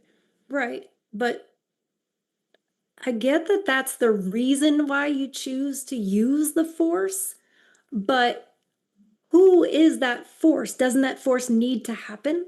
It's lots of people. It's men and women. I mean, again, not everybody is at the front line. Sometimes, in fact, I'm positive in terms of like police academies, women are fabulous negotiators, comparatively speaking to men. They are a lot better at negotiation and empathizing with criminals and actually toning down situations. They are. I agree with you. We are really There's good at studies that empathizing show with that. criminals. We are What? so good at empathizing with criminals. I'm You're right. saying in police academy and training, women tend to be better at negotiating with people who are breaking the law, and they could tone down situations. They're better at doing it than men. Men often use more force than women do. That's true, and it's a good thing that women that police use less force. Pretty sure women have to go to their tasers and other things in situations because they don't have the physical force. Sorry, am I going to listen to like, I don't know, your weird Christo-fascist worldview, or am I going to look at like a scientific study that shows that this is the case? Like from actual criminology experts who know what they're talking about, as opposed to like, I don't know, I think it's like, maybe the unicorn said it. This I one don't know from why I trigger you so badly. This is idiotic. Okay. You're dumb. Okay. Rachel Maybe I Wilson shouldn't vote. says. Should I Rachel vote? says, I'm if okay I'm with this dumb? uninformed voters. I'm okay with it. I would like people to be more educated, and I would emphasize subsidizing education so we have less dumb people in society like you. It just makes people leftist. It doesn't make them educated. It makes them educated believing that Actually, it does. It turns out becoming more educated does, in fact, make you more leftist. That's empirically verified. It really does, It's because true. it's propaganda. It's also true that it is also true that GDP per capita, that actually economies rise higher and faster under Democrats than they do under Republicans. That is empirically true. Okay, I don't care. I'm not a Democrat or a Republican, so Okay. I don't know what that's supposed to be. Some kind of own. I'm just pointing out that the ideas work, as opposed to like the morons on the other side that want to pull us back to the 1870s and remove women's 19th Amendment. We have more money and we have more stuff, and that's what matters. Yeah, it does. If you have things inside. to be able to pursue the things that you find valuable, yes. If you did not have those things, like lack of food, that's a big problem. Lack of water, that's a big problem. You only are able to say that because the bottom levels of Maslow's hierarchy of needs are being met. You live in an intense level of privilege where you're like, oh yeah, I have all of my needs met, and I bet you if we're back in agrarian society, things would get better. But guess what? You'd have a lack of food, a lack of water. Those things were really common in agrarian societies. And you know what happened? People would have famines and they would starve to death. Thousands and thousands of deaths. There's never been anything like that in highly industrialized avocado in the middle of December. How the hell is that possible? Where is the tree that makes an avocado in December? California. That's wild. California. No, not in California. Yes. No, it would be the Southern Hemisphere. Excuse me. I've lived in California. My friends' grandparents had an avocado tree in their yard, and yes, they did get avocados. Did you not read that in your book? Can avocados grow in December? Yes. No, they can't. In Southern California, in San Bernardino County. Sir, are you calling me a liar? So why would I lie about avocados in December? Good Lord. Avocados don't You grow don't know in December. anything about real life. You know stuff from books, and you think that makes you smart, but you don't know anything about real life. You don't know anything about farming. You obviously don't even know about avocados. You're telling me it's not. You can't even listen to me. You said you wanted to learn. You said you wanted to learn in discussions. I'm telling you, I actually did get tons of avocados from that tree. Avocados grow in December. Ah, okay. I learned something. Thank you. Appreciate it. Yeah. I And didn't you know know that. what? You could have listened to a person instead of just assuming I'm lying. I didn't know that.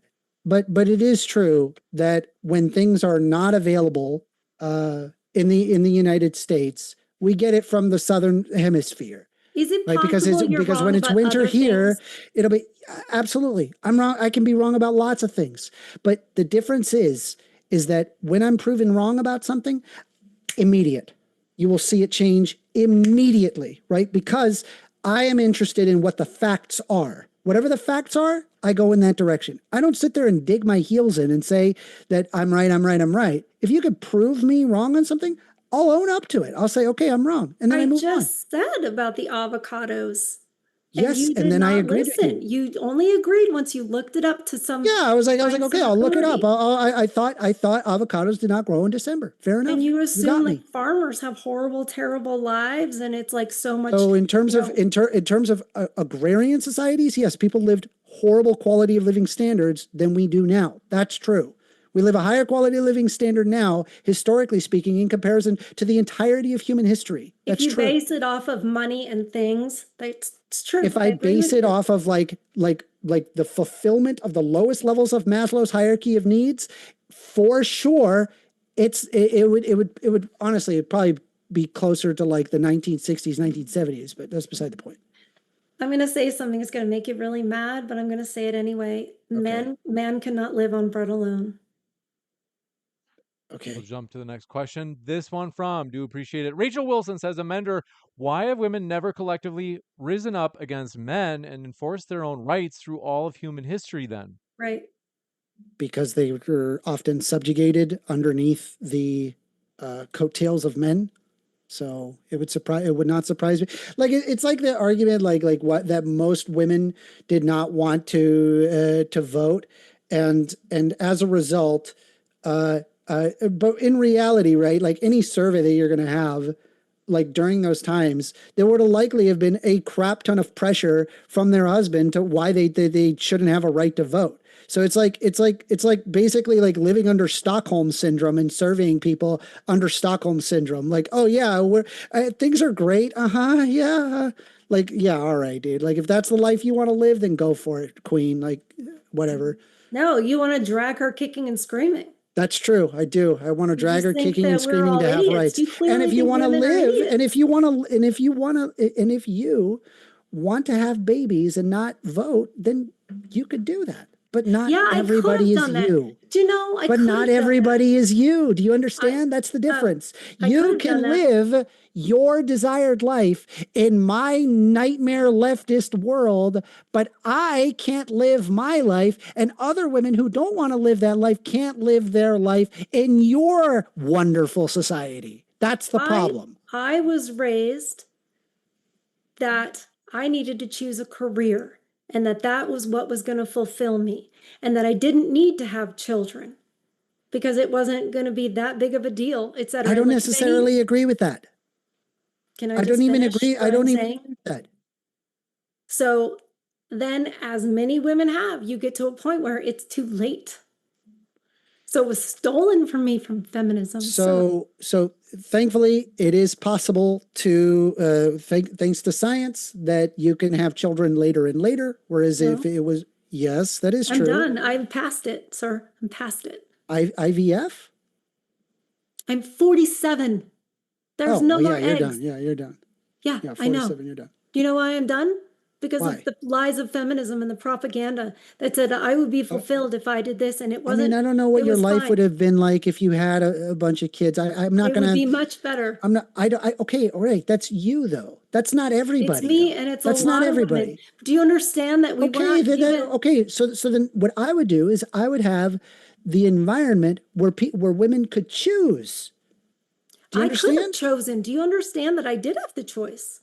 Okay, so then you didn't choose. So then sucks to be you. I don't know what to tell you. Like you made the choice. Sir, you don't understand because you're not a woman. You were not raised with the same level of propaganda that I was raised with. I don't think that matters. I'm sure I could ask all sorts of women. Like this is just like an appeal to your personal anecdote. This is not an actual argument. It is not, and we brought. And I'm not even degrading like your. I'm not even degrading your. degrading your experience or whatever. I'm simply saying, hey, not everybody's going to feel the same as you. This one I from realize that. Big League Drew says, I'm not a right winger for the record. JUMC says, Amender has a bedazzled corner chair. All right, never mind that. All right. It's a This one from mesh. Rachel Wilson says, why are you so scared of women's rights being removed? If we all need to guarantee our rights is reason. If all we need to guarantee our rights is reason. LOL. Why am I so scared of women's rights being removed? Because we have a bunch of insane sociopaths that want to take us back to the 1870s. We're sociopaths. Just to be sure that you're like engaging with it, though, is like, do you get her point where she says, why are you so scared of women's rights being removed if all we need to guarantee our rights is reason? Because there are leaders that literally would like to see that. We have a lot of Christians, Christo-fascists, that want to control people's bodies, including women, and then ensure that they have less rights. This would substantially lower the quality of living standard for a crap ton of people. Having the workforce would literally collapse the entire world economy. SMC says, so what do you think about force doctrine? I disagree with it.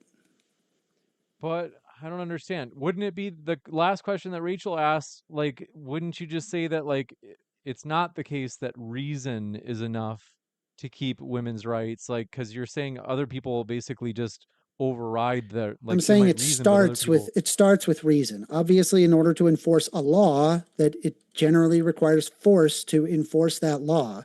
But I disagree that, like, the force itself is being enacted entirely by men. That's not the case. There's men and women in the police. There's men and women judges. There's men and women lawyers. All of this and this quote unquote force doctrine is an involvement of both men and women being involved to make the decisions, and they want to establish those decision making on the basis of reason. If it made no sense to do that thing, then they wouldn't enforce it.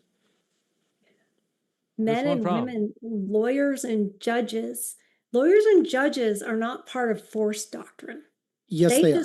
They don't enforce it. They don't command. They literally command the literal force. The command doesn't do the thing.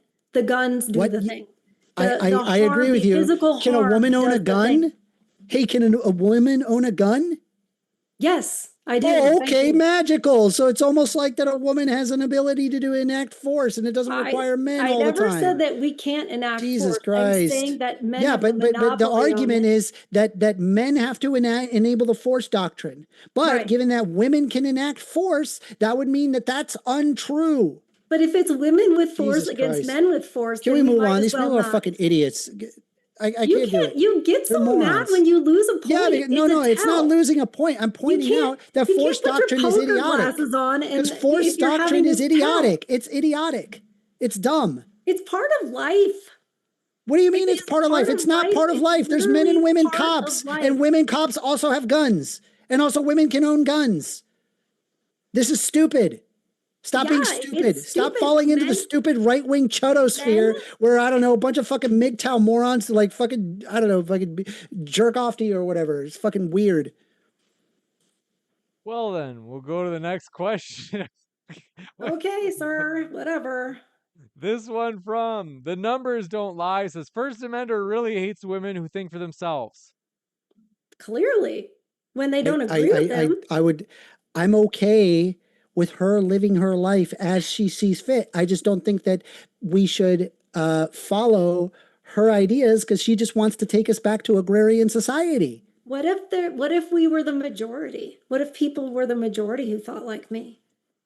What if the women were the majority who felt like you? What if humans, men and women, what if we were the majority? What if 60% of Then I got a lot of teaching to do. My same ideas. Then I got a lot of advocating to do. And we reasoned that education was leftist Yeah. propaganda, and we reasoned that women should be having babies, and You we guys reasoned that that's how we reason propagate society. that you have no objective And truth we used that whatsoever. logic and reason, and we Yeah. knew that gender Yeah. and all of that You doesn't make any what you sense. just did is that you reasoned out education. You're like, hey, Yeah. I reason removing education. You're an idiot.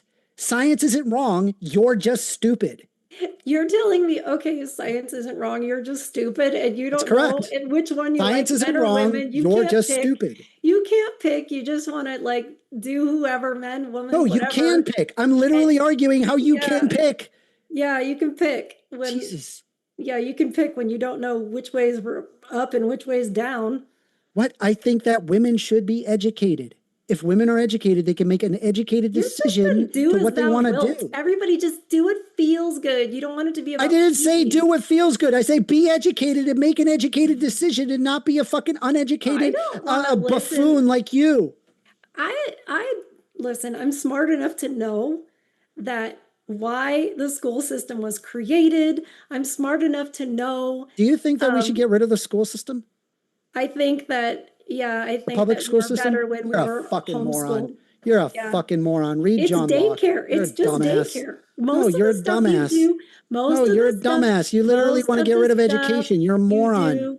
Most of the stuff you do in, especially like elementary school, whatever, most of the stuff you do is just wasting time. You're not actually learning. Do you know? Most people who graduate but that doesn't mean to get rid of all education.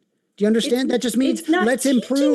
That just means let's improve education. I agree with you. There's a lot of problems that exist with education, but I think defunding it goes the exact opposite direction. You don't want that. That makes people less educated.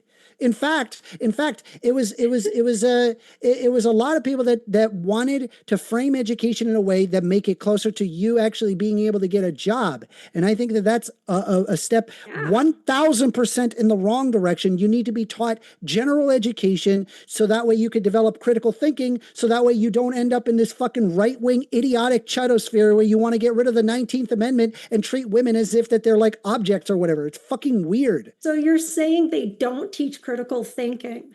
They don't. They currently don't. Right. You're right. It is obvious to me. It results in you. Because you're the result of it. No, you're the result of it. You're the result of any of the places. It's literally just projection. You're a moron. You don't know anything. You know what? You could keep saying that. But maybe you know more about avocados, so I'll grant you that. I've never had to call you a name. I don't care. I don't care. I don't care. This like fake fucking weird Christian politeness. You got those weird fucking church eyes that happen in whenever you go to a Christian any church or whatever. They're like, "Hi, welcome to our church." It's so fake. Such a this fucking. This is how I am all the time, dude. I'm just like this all the time because I'm happy. Okay, whatever, bro. And I'm not threatened by your arguments. Yeah. This one from you don't have an argument. You amuse me. Rachel Wilson says, First Amenders claims are false. Some of the first colleges in the U.S. were women's-only colleges. Many women owned property prior to feminism and had bank accounts and credit. There were no laws against any of these things. But there was literal laws against credit cards. I think it was 1974 that required that they would be able to allow to own credit cards. So I'm sorry, that's wrong. But do you agree with the other stuff that she said? Namely, that women were still able to have credit, even if it wasn't through a credit card? As an example. I'm not sure about that. I don't know what she would refer to as credit. I would have to ask her specifically what she means by that. Like credit as in like a piece of paper with like a contract that says I will owe you this amount of money at a later date. I don't know if that's what she's considering credit. Women were often excluded out of deals like that. That was something that was situated to the man. I don't know what the hell she's talking about. You guys certainly have chemistry. This one from Capital Sciences. Eden, thought on Pol Pot's attempt for agrarianism? Actually, I wish I knew more about that. But if you could tell me more, I would tell you what my thoughts are. I'm not a fan of Pol Pot, I can tell you that. So I'm not sure that I would agree with anything he says, Pol but I'm open to Pot's, hear was it. okay, and this is an AI overview, so take it with what you will, but it says Pol Pot's attempt to establish an agrarian society in Cambodia from 1975 to 1979 was a radical social engineering project aimed at transforming its country into a pure, self-sufficient peasant utopia by erasing all vestiges of modernity, urban life, and foreign influence. Known as the Democratic Kampuchea, the regime enforced Year Zero policy, resulting in one of the most brutal genocides of the 20th century, claiming an estimated 1.5 to 3 million lives. Wow, amazing. Because didn't he? That's a great argument, actually. Well, That's actually a great argument. Did he require that they grow the food and then give it all to the government for the government to distribute? For the agrarian society. Let me see.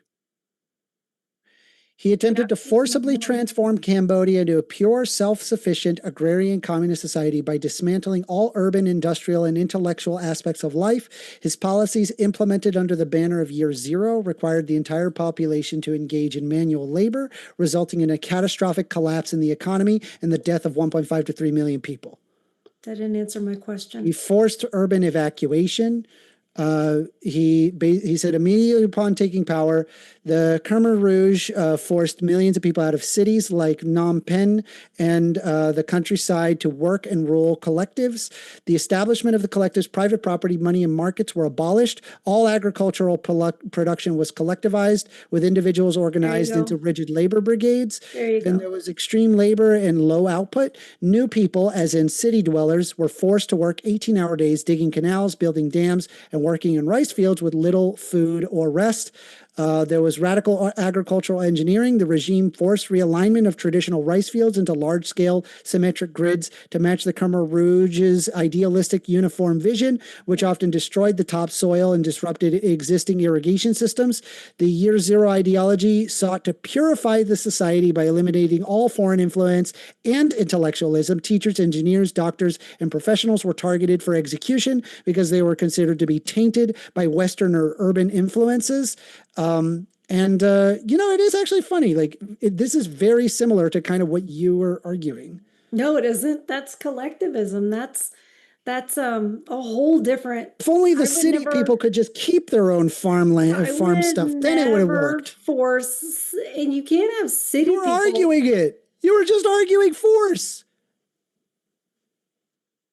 Jesus. Just because I believe that force doctrine exists doesn't mean that I believe that you would take all these city people and force them to I'm sorry. It wasn't forced. They just had a duty. And then organize the farms in such a way that erodes the topsoil, which would just city people would decide to do that, who have no idea. Well, city people don't know how to farm. Yeah, so you're not going to sit there and spend the time to teach everybody to farm. Right. Rather, why don't we just live the current life that we're currently living, and then work on worker rights, so that way people can spend more time having babies like you want. I never ever said we're going to force people into agrarianism. I know too much about farming. Yes, you did. You literally want there to be that. You argued that. I have it written right here. I wish it was still that. Do you understand? Okay, yeah. So you want it to go back to that. No, we can't. Okay, so you wish it was still that, and so we're never going to get that. So then that whole question mark thing is never going to happen. Great. No, cool. I don't need to convince you what I said. You need to lie. Basically, you need to lie about what I said. Too much talking over each other. I just want to jump in. I'm sorry. Well, I wish I had a genie that would magic away all the bad things in the world, and then things would get better. We'll give you a chance, Erin. Would you like him to have this magic genie? No. Do you understand how like it's like not an argument? It's stupid. It's stupid to I understand you want this, but if there's no way to get it, then it's stupid, right? It's equivalent to me saying that there should be a genie to make things better. You harping on it for all this time is stupid. Because I never said that we're just going to magically go back to that. Yes. Of course I didn't. Are we going to magically all of a sudden have this new way of whatever you said about we're going to have equity in when we pay rent, we're going to rent to own and whatever. We're not going to magically do that. You don't have a genie for that. You say it would be better if. So the rent-to-own system. I'm not allowed? Can I talk? Of course you can talk. How come All right, I'm let's not give Erin a allowed to chance to say? finish. How come I'm not allowed to say it would be better if? Or it would be Because it's not realistic. Here. Why? Because it can't go back. Because you have no pathway. There's no way to do what you want. I am referring to something that already happened. You're what referring happened? to something that hasn't How happened. do we go back? How do we go back from now? We go back and we remember what was valuable then. And we try to apply that here. Are we there yet? No, you can't. I'm remembering. You're Help not me able remember. to. We're remembering. You're not Hold able on. to because you don't It's going to value happen because I'm anything. remembering what it was like to live in an agrarian society. Now we're magically in an agrarian society. You're making a fool of yourself when you do that. No, you're the one that is making the argument on how we get. I'm asking, how do we get back? And you said, well, I think if we just think about it, that we're going to have the same values that we valued then. You can have your values in my society, and you're well to live that. Having babies, valuing motherhood. Okay, you could do that. What's wrong with that? Go do, hey, go tell whoever to go do that. That's fine. There's nothing wrong with that. The problem is forcing people to do that. Aren't you part of the whole people, maybe you're not, that say, well, you need to see yourself. You need to see a woman as an astronaut. You need to see a woman as an engineer, and then she'll be it, right? No. I think you need to actually do something in order to become something. Feminists say that women need to see that represented. I think you need to do something in order to become something. You can't just imagine something and then it'll magic into existence. Do you think that's what I actually said? We'll go to the next one. You know what I'm saying? I'm saying, like, do you think that it's important to have heroes and influences to inspire you? Yes. Okay. Well, there's not that about motherhood and wifehood for young women. Great. Okay. I'm not against that. And that was my point, is that there needs to be. Then I'm not against that. What's your problem? I would even make sure a woman is the director. Because I believe in an equal society. Yeah, a woman should be a director of that. And we used to have not in your society. Apparently, there should be farmers. No, they should be taking care of kids at home. Not being a director. Men should be director. Okay, why don't you just sit here and have a debate with yourself and say what I'm saying and then say what you're saying? Because you seem like that's what you want to do. Tails to that. That's the problem. It's stupid. We'll go to the next question. This one from do appreciate it. It's stupid. It's 11:41. From Kilo says, is the emo swoop considered a forced right? No. This one from Bullet Bar. Listen, you have a nice emo haircut. This one from Bullet Bar says, if all farmers decided not to farm, how would you compel them if it is not their responsibility? Money. That's a good question. Sunflower says, First Amender, your argument against why Beyonce wasn't spreading Satanism was, quote, Satan doesn't exist. Will you at least concede that this is incoherent? That's entirely coherent. Number one, Satan does not exist. Number two, Beyonce just likes spreading her music. There's zero indication that she's literally inspired by Satan and wants to spread Satanism. It's stupidity. She did say it's called pattern recognition. You just recognize patterns and you're like, oh, well, it must be Satanism, but it's literally just you being stupid. Are you aware of her alter ego called Sasha Fierce? I don't care. She's not. She's not a Satanist. How she has said that another entity comes into her body, and that is Sasha Fierce.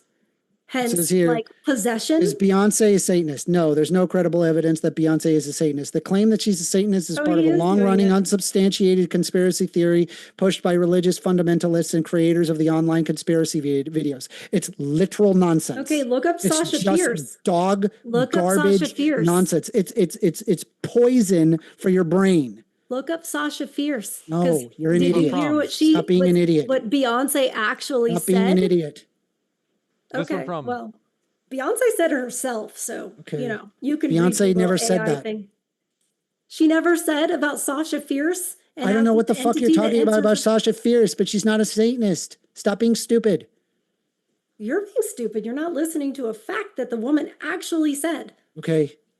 Go ahead and believe that Beyonce is a Satanist. Tell that at your grill. I'm believing and people will Beyonce like about Beyonce. take slow steps away from you. Like, okay, crazy I'm Christian believing lady. Beyonce, what Beyonce said. Yeah, okay.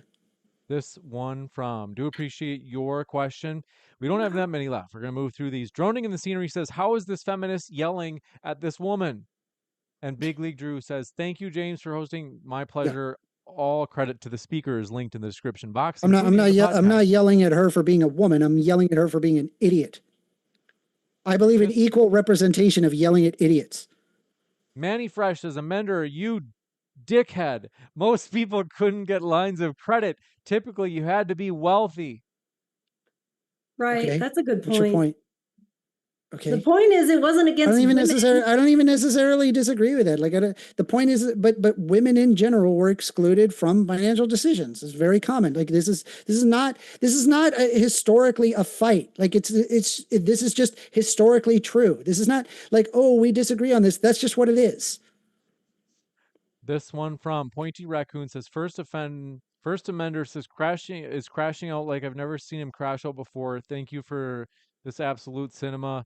All credit to the speakers linked in the description box. What are you waiting for, folks? Check out their links right now. Pseudonym says Amender. I take it as a compliment.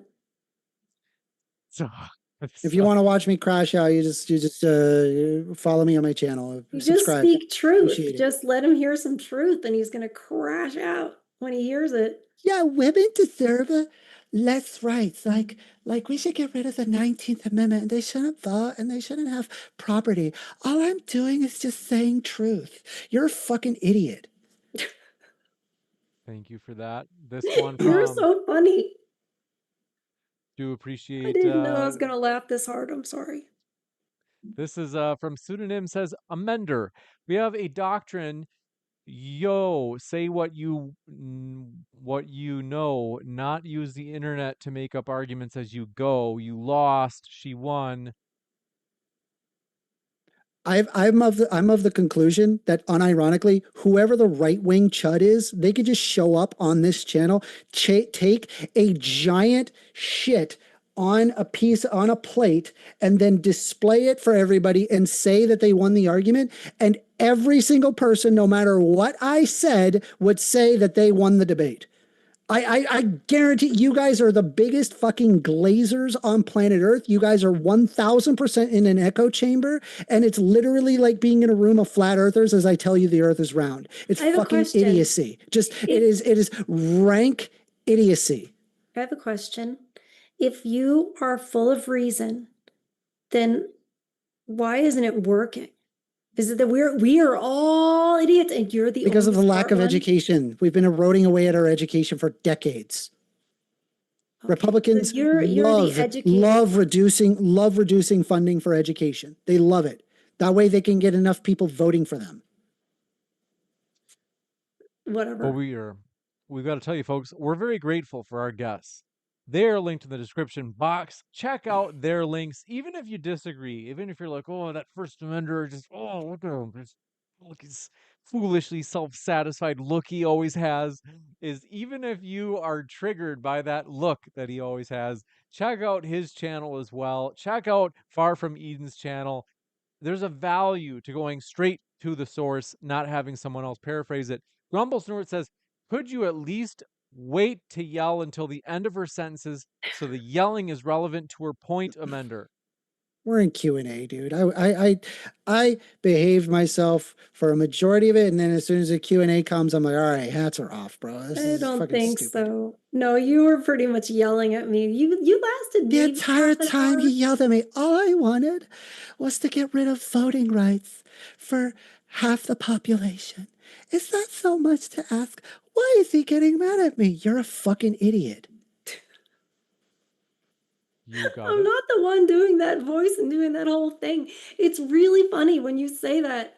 You call me an idiot after you do all that, and you're like, education. You want to get rid of your own rights. Yeah, education and everything. It is everything. You should learn in school. Yeah, you need to learn. Yeah, this annoying thing called critical thinking. Yeah, we should have that. We should I don't work know on what that. We should propaganda ensure is. people have the Who's tools. Edward Bernays? We should have the ability for people to understand what indoctrination looks like.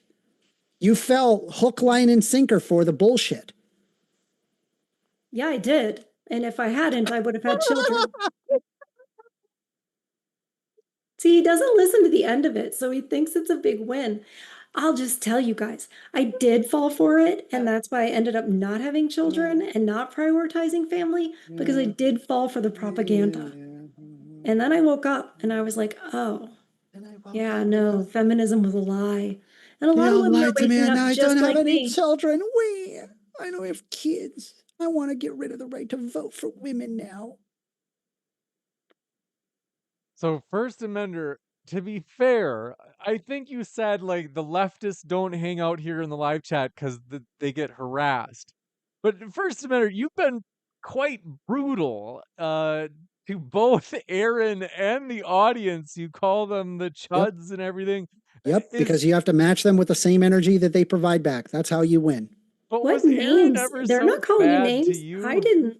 Are you fucking kidding me? Do you have any idea how often that they call me first offender? Do you have any idea? Did I? Just read, not you, I'm saying the comments. They always do that. It's a bunch of right-wing chuds that all agree with Andrew Wilson and a bunch of giant circle jerks, and they literally chased off the entire leftist community. That's why that's unironically why Matt Dillahunty isn't around anymore. That's why Aaron Ra won't be here anymore. That's why a bunch of leftist streamers just don't want to be here because they realize that it's just a bunch of right-wing chuds. No, because they can't win the argument. But it's not because they're winning the argument. They can't win the argument. I think we're making good points. Matt Dillahunty left. Didn't Matt Dillahunty left because of that Andrew Wilson debate? I could have sworn that was the case. Is that not the case? It was because of what Andrew said, but it wasn't because of our live chat. But I do want to focus on, but Erin hadn't mistreated you. And to be fair, not everybody in chat has been that way. There are some super chatters that do throw their poop at you, but a lot of them are actually like, they might critique your ideas, call your ideas stupid, but they're not like abusive toward you per se. Yeah. What about those people as well as Erin? Like, you don't see yourself as abusive toward them at all? No, I am being. Yeah, for sure I am. But you said like, well, yeah, I've got to match it, and I'm saying like, but yeah, you got to match it. Yeah, I don't think it's possible to be in these kinds of this kind of blood sports atmospheres. Did Erin do that to you? Like, was she doing that? No, she is not. But the problem that I'm having is that just because you're polite about it doesn't make it completely insane or like not deserving of any level of derision. I think if like you came up and politely said, well, all I'm saying is that Jewish people aren't people. Like, all right, I'm gonna be really, really upset about that. Or if like, oh, I think that slavery should come back. Like, I don't care if you say it politely. You're saying a horrendous thing that makes me want to like. Did Erin say any of those things? Nope. I'm not saying that. She does want to get rid of the 19th Amendment, though, which means that she wants to get rid of the voting rights for half the population. That is not a polite thing to say. Go ahead and say that in polite company and see what people say about that. People are going to be like, "You're freaking crazy." Well, it's okay if you want to change, if you want to move the goalpost. It's just that originally you said, well, yeah, I have to be like abusive back because they're harassing people in chat. And then it's like, well, wait a minute. When did this person harass you? And you're like, okay, well, they didn't harass me. So now you're changing. And now you're like, well, actually, it's because they disagree with me. And, it's offensive, their position. So it's kind of like, well, you're moving the goalpost. But all right. But anyway, check out our guest links. We do appreciate our guests. I will say, it is true. First Amender has said there are many people in chat that are more conservative. At the same time, I do suspect there are some leftists, because we did put a poll out, and there actually were numbers of people, I don't know what it was, but it certainly wasn't anywhere near 100% that disagreed with you, First Amender. So there are people out there. What is it like? What's the amount? Do you know the percentage? There's no poll. The poll's not up anymore. But the other thing is, we are glad to have you, First Amender, because appreciate that. It is refreshing that we do have someone that argues. I mean, I'll keep on coming. I'll keep on coming, and I will keep arguing. So, and it's also a joy to have you here as well, far from Eden. Check out Thank you. both of our guest links, folks. You can find their guest links here and at YouTube, or I should say at the podcast in the description box there. And then this one from Manny Fresh says, Amender, I'm not right wing. I just think that you're incorrect. There was another, that was maybe why Big League Drew had a super chat earlier where he said, like, for the record, I'm not right wing. So there are like, it's true. But yeah, but want to say thank you guys for being here. Everybody, we appreciate you hanging out in the live chat. Thank you, First Amender and Erin. It's been a true pleasure to have you Thank guys. you. Thank you very much. I'll be back in a moment, folks, so stick around. I'll let you know about upcoming stuff at DebateCon this summer. Appreciate it. Yeah. I'm that guy. Get out of here.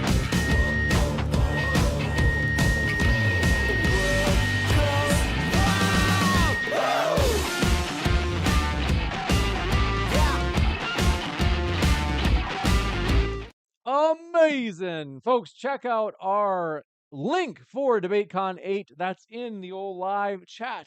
You don't want to miss it, as well as pinned in the top of the live chat right now, or bottom of the live chat, depending on how you look at it.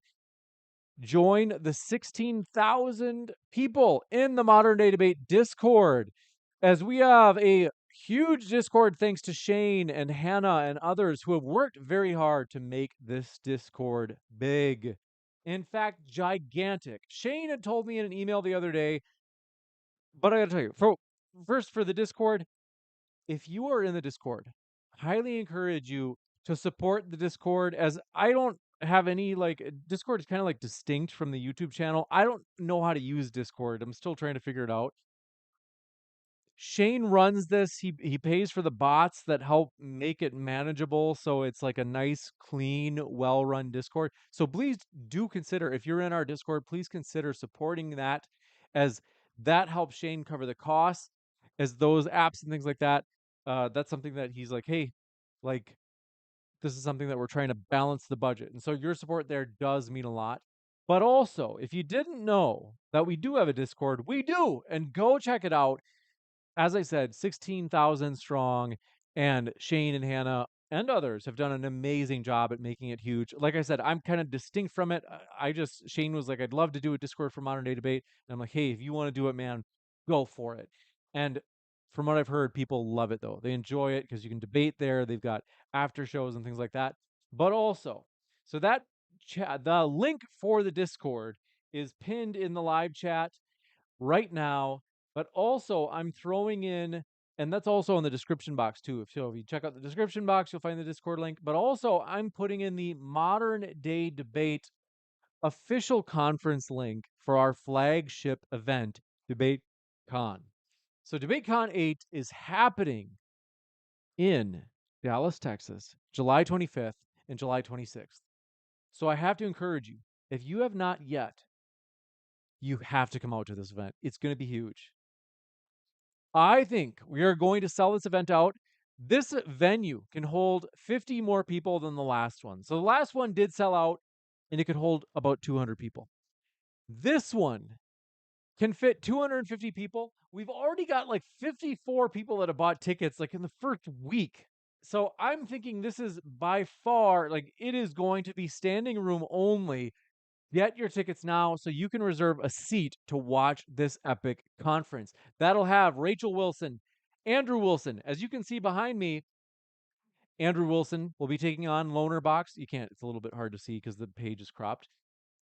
That's going to be on the Political Debates Day on whether or not Trump is a fascist, as well as Rachel Wilson taking on Not So Erudite.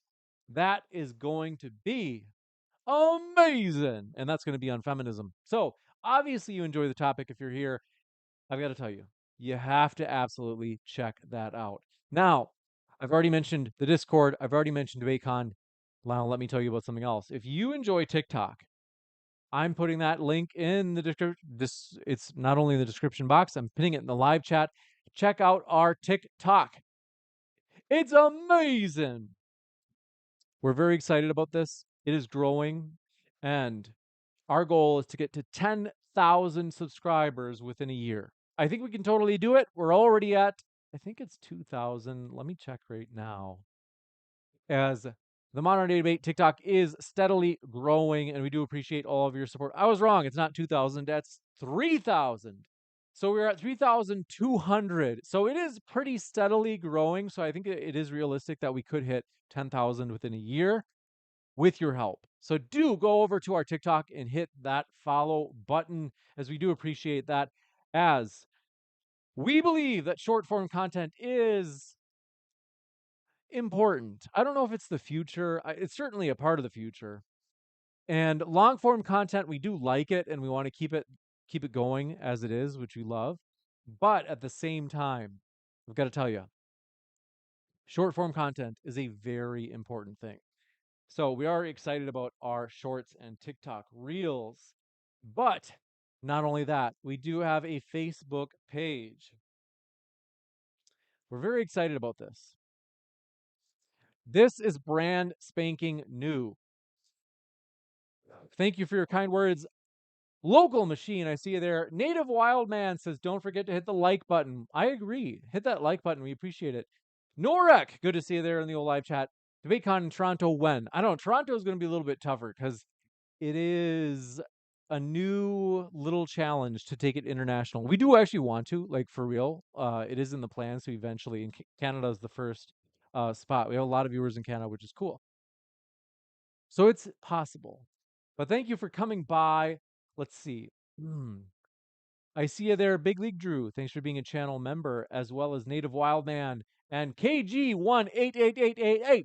Tradio, thanks for coming by and being a member. Big League Drew, thanks for being a member.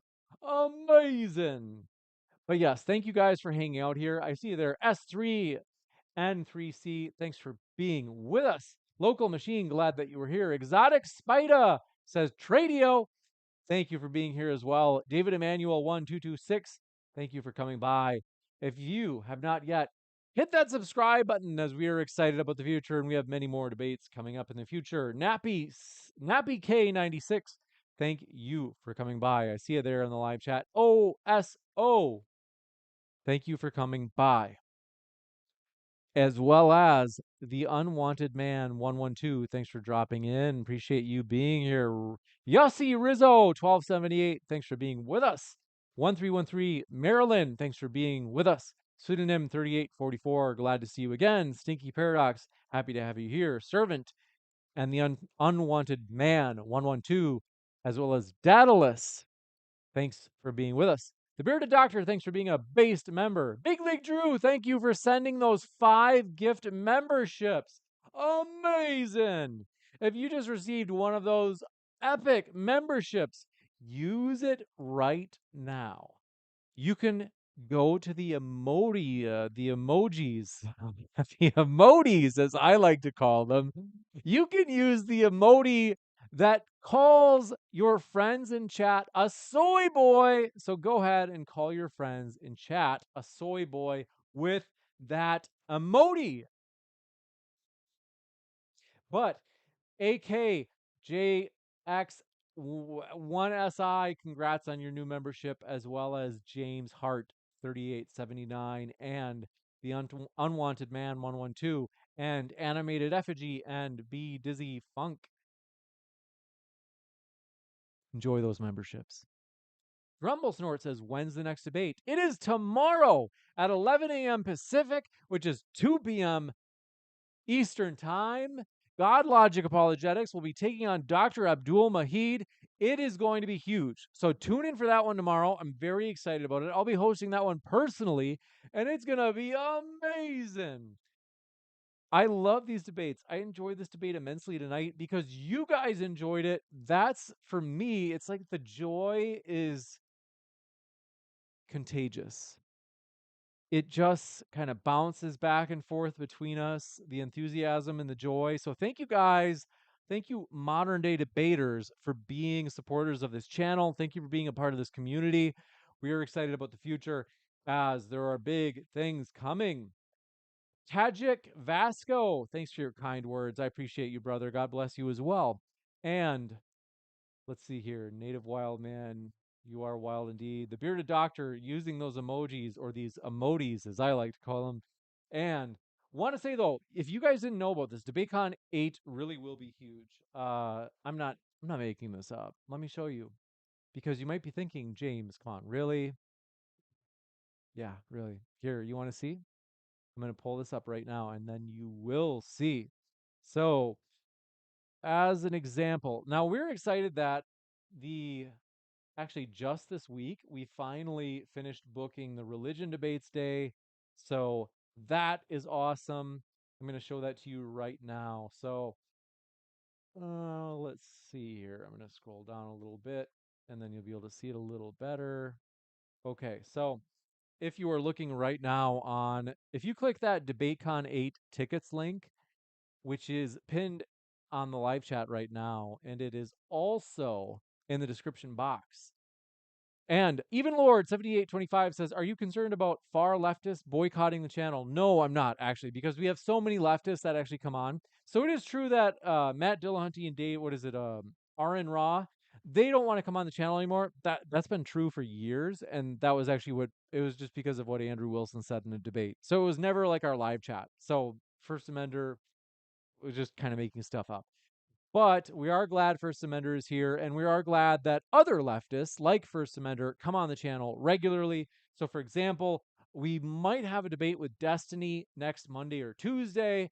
And then let me load this up, as we actually have a number of debates right now. If you go to our homepage, you can see there's a lot of event pages, some of which have other leftists. For example, Brian Shapiro, popular YouTuber. He's got about 150,000 subscribers.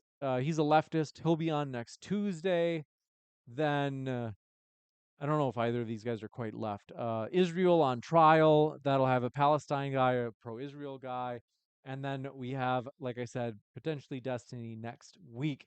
So yeah, there is no boycott. There are, like I said, there are a couple, like Aaron and Matt. They said like, hey, because of what Andrew said, but we're not worried about it. The simple truth is, uh, modern day debate is just so we're blessed with an abundance of different debaters that are willing to come on, and we've always had the philosophy of, well, let me show you this. We'll come back to this topic, but absolutely not. We are excited about the future. Is let me show you this schedule. I'm gonna scroll through. So this is the DebateCon 8 page. As I'm scrolling now, so that you can you can see the political day. Let me scroll up just a little bit so you can see the religion day. So now you can see the religion day. Here's the schedule. There we go. Okay. So DebateCon 8, debate 1 for Saturday, July 25th. Alan Parr versus Trent Horn. That's going to be an interdenominational debate. That is going to be huge. So if you don't know who Alan Parr is, he has 1 million subscribers. We're very excited to be collaborating with him. Trent Horn, honestly, he has 300,000 subscribers, which is a huge accomplishment. But the funny thing is, Trent Horn is so popular that his engagement is like equivalent almost to Alan Parr's. So in other words, like, very popular streamer. And I've got to tell you, this is going to be huge. Their debate will be a mega debate to open that conference with. Then Inspiring Philosophy versus Jake Brancatella, as well as God Logic Apologetics versus Daniel Hakikachu, the Muslim skeptic, and then Andrew Wilson versus Jake Brancatella, Christianity or Islam, what is better for society? You guys, you have to check out this conference. It is going to be huge. That's not all. So you might be thinking, well, what else is there? So scrolling down just a little bit, the Sunday Political Debates Day includes one special feature that is not yet announced. We're hoping within a week. I think probably very realistically within a week we'll have that one finalized. And then Destiny, or I should say, well, then would be Rachel Wilson versus Not So Erudite on feminism. Then Destiny, Stephen Bonnell against a very special guest that will be announced shortly. And then the main event, Andrew Wilson versus Loner Box on whether or not Trump is a fascist. Good to see you, Daniel J8876. Glad you came by. Says this conference is packed. It is packed. Seriously, this conference will be gigantic. Big Lee Drew says, is there a fundraiser for DebateCon 8? I want another signed poster, or do I actually need to show up in real life to get one now?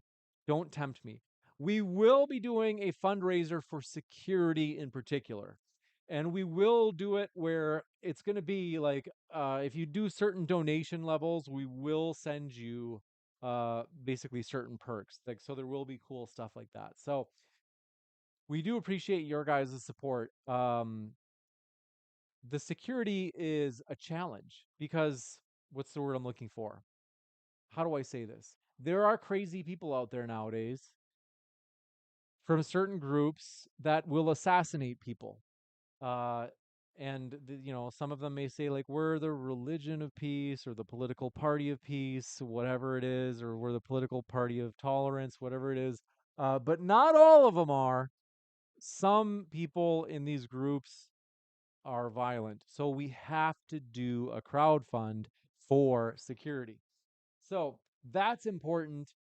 That for us is why we are doing a crowd fund or a fundraiser, is specifically to cover security. Thank you for asking, Big Lee Drew. And thanks for your super chat as well. And yes, Big Lee Drew, it is true. There's been more than one Muslim debater that seemed to make, in one case, a veiled threat, in one case, basically a threat where he just said he was going to shoot somebody. And then, of course, we know that there's been a political party that, to be fair, most people are peaceful, but some members of their party are trying to assassinate conservatives. So we will have security because we don't want assassinations. We think debates are good, not assassinating people. So we are very big on debates. We do want to be clear. Obviously, most leftists are not that type of person, and most Muslims have not carried out threats or attempted assassinations, whatever it is. So I do want to be fair there. But it is true, there are some crazy people out there. So we do want to say thank you guys for your support. Thank you guys for being a part of Modern Day Debate. Dunkin' Donuts 4874 said, good to see you. Happy to have you here. Enthroned Grace, happy to have you here. Thanks for dropping in. I want to say, check out our guest links. Both Far From Eden and First Amender are in the old description box. Thank you guys for your support. Keep sifting out the reasonable from the unreasonable. I got to get some rest because I'll be hosting 2 debates tomorrow. So yeah, we will have a flat earth versus globe earth debate tomorrow. It's for old time's sake. It's going to be amazing. But check out DebateCon 8. Those tickets are linked in the description box. And we will see you at the next debate.